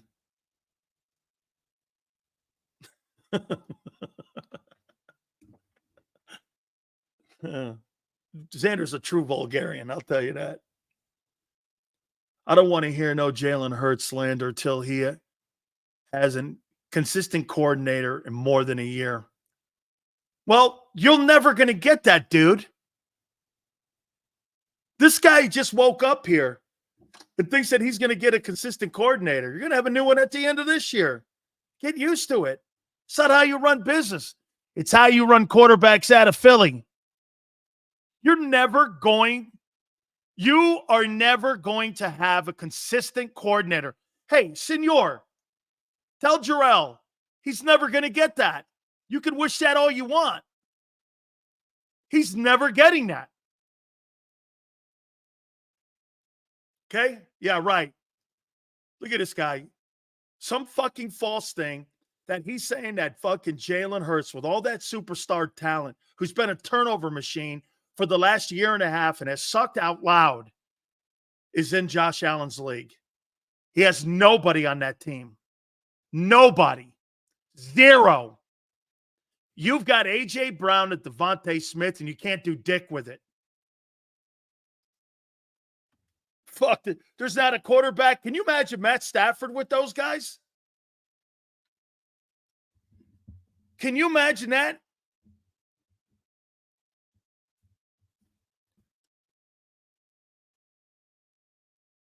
When are you going to talk about the Alabama quarterback bus factory? Who? Like Namath, Stabler, Todd? I don't think Tua's bad. Tua's hurt. I don't think he's bad. They have two Hall of Fame quarterbacks that have played at Alabama. Okay? Two. Oh, Jarrell, I'm my mistake, Jarrell. My mistake, brother. Sorry, dude. Stop saying Jalen Hurts is A.J. Brown. Get this. Hey, Senor, what happened last year? Last 10 games of the year. He was there. This guy's, get this. Recently, So his last 11 games, AJ's missed 3.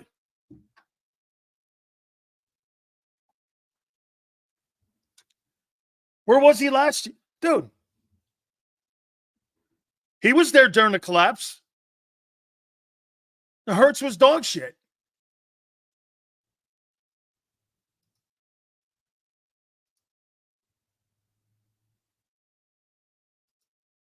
This guy makes it sound like it's 3 games. It's not true. He's lying. Not true. He's a liability right now. By the way, there is no question the Eagles win games in spite of Hurts. They win games in spite of him and his turnovers. That's a fact. You can't have 22 games and 27 turnovers and have the amount of wins they have and not think that. You're not winning games because of Jalen Hurts. You're winning games because the other players like AJ and Devontae, and when they're not on the team, they lose. Those are the facts. I mean, can he turn that around? I don't know. We'll see.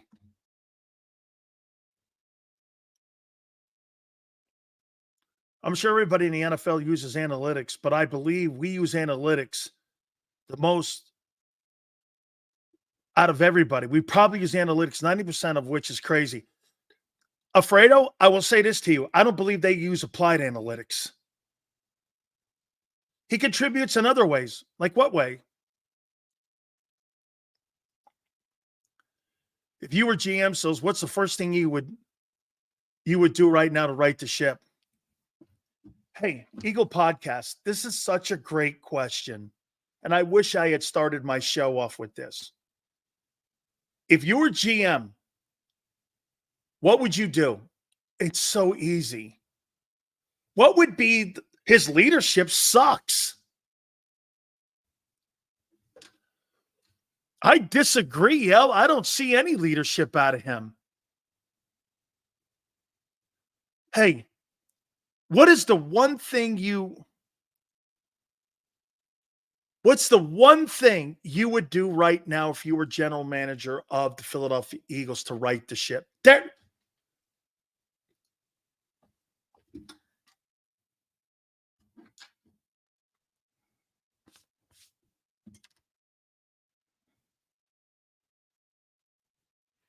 Such a great take. Get out of the way. Get out of the way. Do what you do that's strong. Get this. Yale says identify problems. That means you have to identify failure that you created. Thinking you're a personnel guy. Thinking you can hire assistant coaches. Thinking you can be involved in the game plan. Thinking you can be involved in the direction of the head coach. Keeping the head coach. Not making tough decisions. Getting personnel people in there to hire and draft people defensively. That's, dude, honest to God, if I were general manager and someone said, Sills, fix this, you know what I would do? Guys, you know this. I'm not the smartest guy on the planet, so I'm going to hire people smarter than me. I'm going to get John Dorsey. John, can you come in here as a consultant and take a look at the upcoming draft? There's nothing you can do right now. And I don't want you to do anything right now because that would get in the way of the coaches that are coaching now. But can you do me a favor?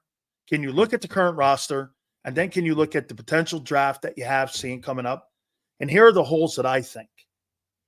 Then I would hire an offensive assistant coach as a consultant. I'd bring Frank in as a consultant. Frank, what's the offense? What's the issues you think? And oversee it. And then at the end of the year, I would tell the guys what's going on and what I'm looking at here. And if any of those things ended up crossing T's and dotting I's. Defensively, I would go like this. Well, if we're going to keep Vic, we've got to get press corners. Or you've got to get better safety play. Or you've got to get more pressure.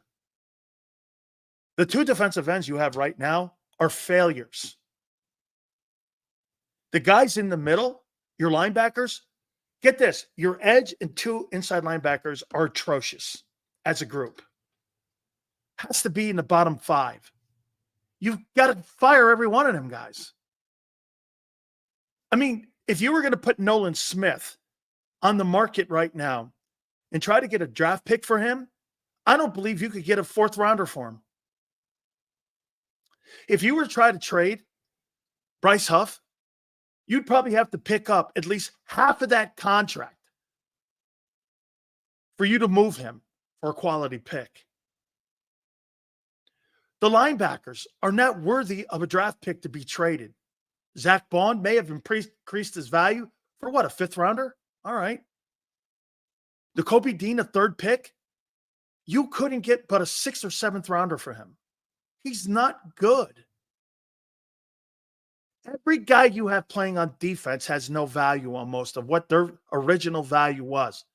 Milton Williams, is he still a 3rd round value? Possibly. Is Jalen Carter a 1st round pick? Quality? Probably. Is Jordan Davis? You couldn't get more than a 3rd rounder for him, and he's the 13th pick. That's a colossal fuck up.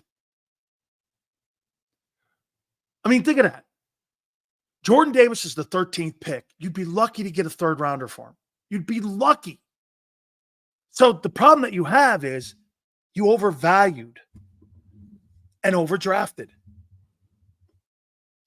You overdrafted massively and overestimated your projections on certain free agents. Again, if you hired me as a consultant to your defense, Gardner Johnson is a poor sign. You've got to move Bradbury. Give me the roster spot so I can find somebody on another roster that I think can help me play. You look at what you did with that roster spot. You kept him. He gets hurt. And you owe him now $11.2. Instead of cutting him and having only $4 million against the cap, you would have had the roster spot and you would have saved yourself $8 million. What went into that decision? Well, we were going to try to trade him as a... No, you weren't. Nobody was going to buy that horse shit that they were going to play him at safety. Vic said it too. Very rarely do you see that transition. But the Eagles thought they were smarter. I mean, the Bradbury thing is, along with the Devin White thing, is mind-numbing.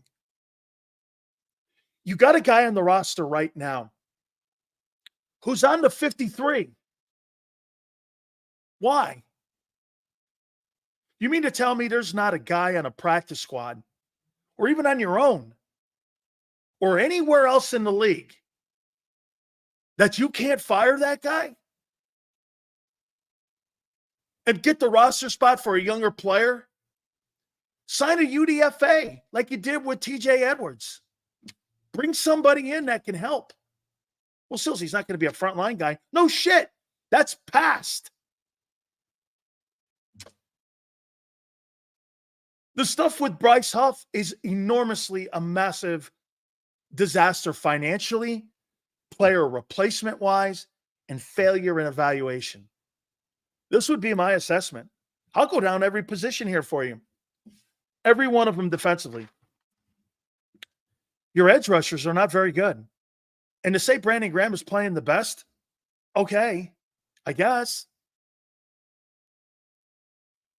Your inside interior tackles, unless you're playing a 5 front, are nowhere to be seen. Huff is a complete disaster. Dean is a disaster. Now, some would go, Sills, is it the scheme or is it the players? It's both. You have players that don't fit what Vic does. So are the players good? I don't know. It doesn't match. This doesn't match. I mean, just because you're an NFL, get this. I heard Xander and John say this. 6 years he had. Well, just because he played in the Jet system doesn't mean he's going to fit in the Philly system. Who thought that? A non-football guy. It doesn't work like that. Dave Wanstead said it on this program. Owner of 3 Super Bowl rings as a coordinator, considered the greatest coordinator in Dallas Cowboy history. Hey, it won't be a scheme thing. It'll be a player thing. And that's exactly what this is. Vic's system, I'm tired. Xander goes like this. I'm tired of that soft-ass Vic Fangio system. Why'd you hire him? Why'd you hire him? Howie thought he had the players to fit Vic's system. Vic knows he doesn't. And then the gambles. Here are the other gambles. This Jalix Hunt thing and Bryce Huff is all you need to know. Massive gambles. To be fair to Hunt, we haven't seen anything, so going to be fair there. But wait a minute. A third-round pick will make no impact on your football team whatsoever. And he's a project on a football team that has a horrible defense and horrible edge rushers. I'm not plugging that in. You know, it's one thing if you have Myles Garrett or TJ Watt, or you got Khalil Mack or Von Miller or some of these other premier edge rushers, and you got a guy behind that's a project. Nolan Smith is not a world beater. No, Bryce Huff can't even start. The oldest guy in the team is start playing more snaps than anyone. And Jalix Hunt is a third-round. Look, you have 2 third-round picks that you have completely fucking shit the bed on. The Dotson trade and this kid. How in the world is a guy that you take in the recent draft, the third-rounder? Shit, Nakobe Dean, he's a third-rounder. He's a third-rounder. He played his first year. Hunt doesn't play. Oh, he's a project, Sills. How can he be a project on a football team that needs players? What makes you think you're going to develop edge rushers? You never do. I pointed out last week, you don't have a player on this football team prior to the 2018 draft. Where are you developing these guys? That's how I would consult this. They don't want to hear that. They do not want to hear that. Offensively, I think your line's getting a little old at the right side with Lane. Needs next in this coming draft, priority should be edge rusher or offensive right tackle. You got a great coach. You maybe can get him in the second round too. They've shown a propensity to get guys like Landon in 2 and Malata in 7. So, and Cam in 2, which means they can get a guy from the first, second, or third round and make him Lane Johnson's replacement. Okay? Lane has to be replaced in the next 2 years. This is not even any longer replacing Huff or Nolan Smith. We're still at replacing Brandon Graham. Shit, you can't even replace Josh Sweat. They were talking of trading Josh Sweat. That'd be even more of a disaster. Who are you going to play there? Who are you going to play at the other end? Get this. Sills, give me a break. The guy's a rookie. You're reaching. Reaching where? You have no player outside of Quinyon Mitchell this year that's going to make any impact on your football team as a rookie. Who? DeJean doesn't start. Who else? Shipley doesn't start.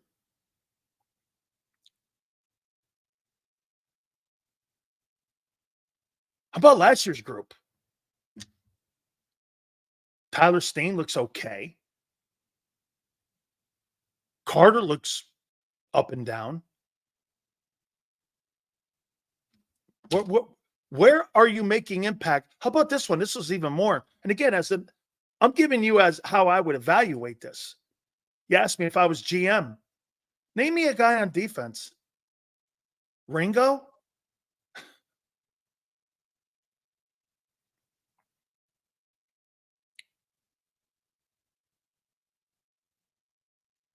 Why'd you draft 2 corners back to back? Because you're worried about Slay getting old? Slay looks old.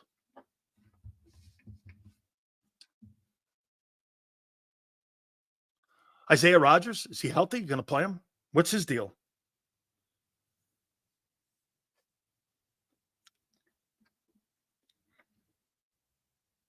Cooper DeJean can't really get a sense on him. He missed all the training camp, and he looks it. So you got to wait till next year. Here's what I'm doing. If this were up to me, I'm replacing Jordan Davis, Bryce Huff, Nakobe Dean, Nolan Smith, Gardner Johnson, and Slay. Why wouldn't you? Davis, it does not live up to his billing. He will not get another contract. And if he does, it will be because Howie Roseman drafted him 13th. It'll be wasted money. Then again, he's commonly known to waste money. Hence, Bradbury and White and Huff. Remember, he's got to make that Jordan Davis pick look good. So they're going to do everything they can. They're going to put that in a 5. Get this. This is about Howie looking good, not about winning games. Because you should have been playing a 5 front the whole time. Remember you guys asked me, Sills, if you were the coordinator of the team, what would you do to improve it? I go, you've got to remember Yale, I said, you got to go 5 front. You got to try to outnumber them. And that's what they did against New Orleans. And for some strange reason, they went back because you know why? They read their press clippings. They thought they were better than Tampa. They went back to that 34 look with the 2 rush ends, and they got murdered.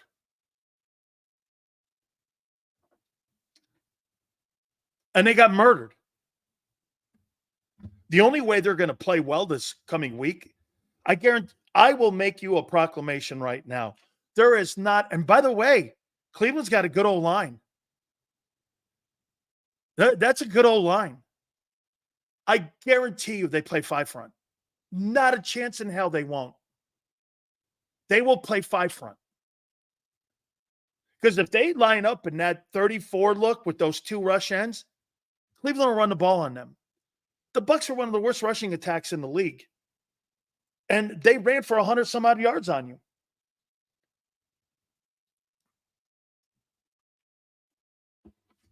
So let's take a look at it. How many players do I think you have to replace?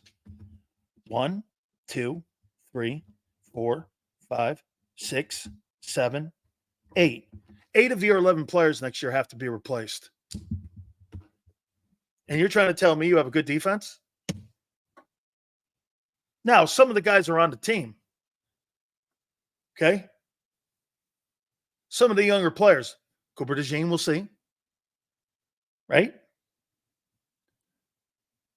We'll see. We'll see what Ringo does. What's the plans on Isaiah Rodgers? But the evaluation for me, by the way, Lane, 2 years replacement. Right guard, has it been solidified? I don't know. Left side is great. I'm good. I'm starting to replace. Now, look, let's see how Goddard plays the rest of the year and if he gets injured. If Goddard gets hurt anytime this year, I'm replacing him. I can't keep doing this. So I got a question mark on Goddard. Devontae and AJ, totally great. Barkley, I think you need more depth there to help him. Hurts, can't touch him. He's got 3 years of that. You got to know what you can and your limitations are. You got to totally know. You have 8 players that you have to get this. Think about that. Milton Williams is on a contract year. He ain't staying in Philly. Jordan Davis will play out his contract. Hey, get this. How much money? Will somebody say this? How much money is the 5th-year option on a defensive tackle? And we'll find out if they're going to keep Jordan Davis. on what his contract would be. By the way, I'm not offering him anything. He's not getting a Philadelphia head of the curve contract heading into his 5th year. I think the 5th year on a D tackle is $20 million. Eagles aren't paying him $20 million. For what? For what? It's $20 million on a franchise tag hit for a defensive tackle.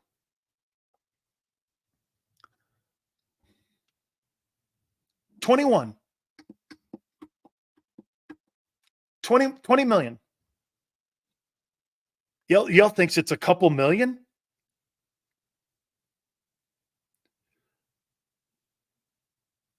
Is it, hey Kyle, 12 million? What's the franchise tag 2024 defensive tackles? It's 22 million. It's not 12. It's 22 million.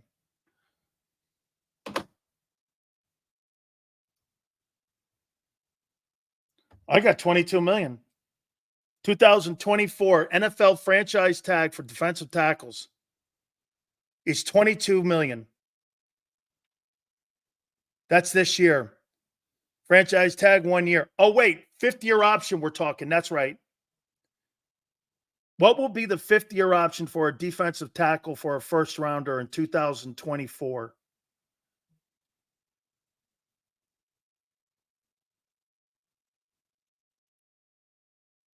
Yep.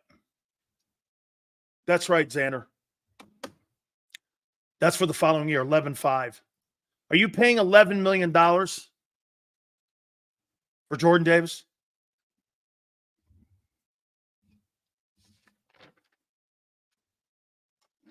On a 5th-year option? $11 million? I'd rather give that money to Milton Williams.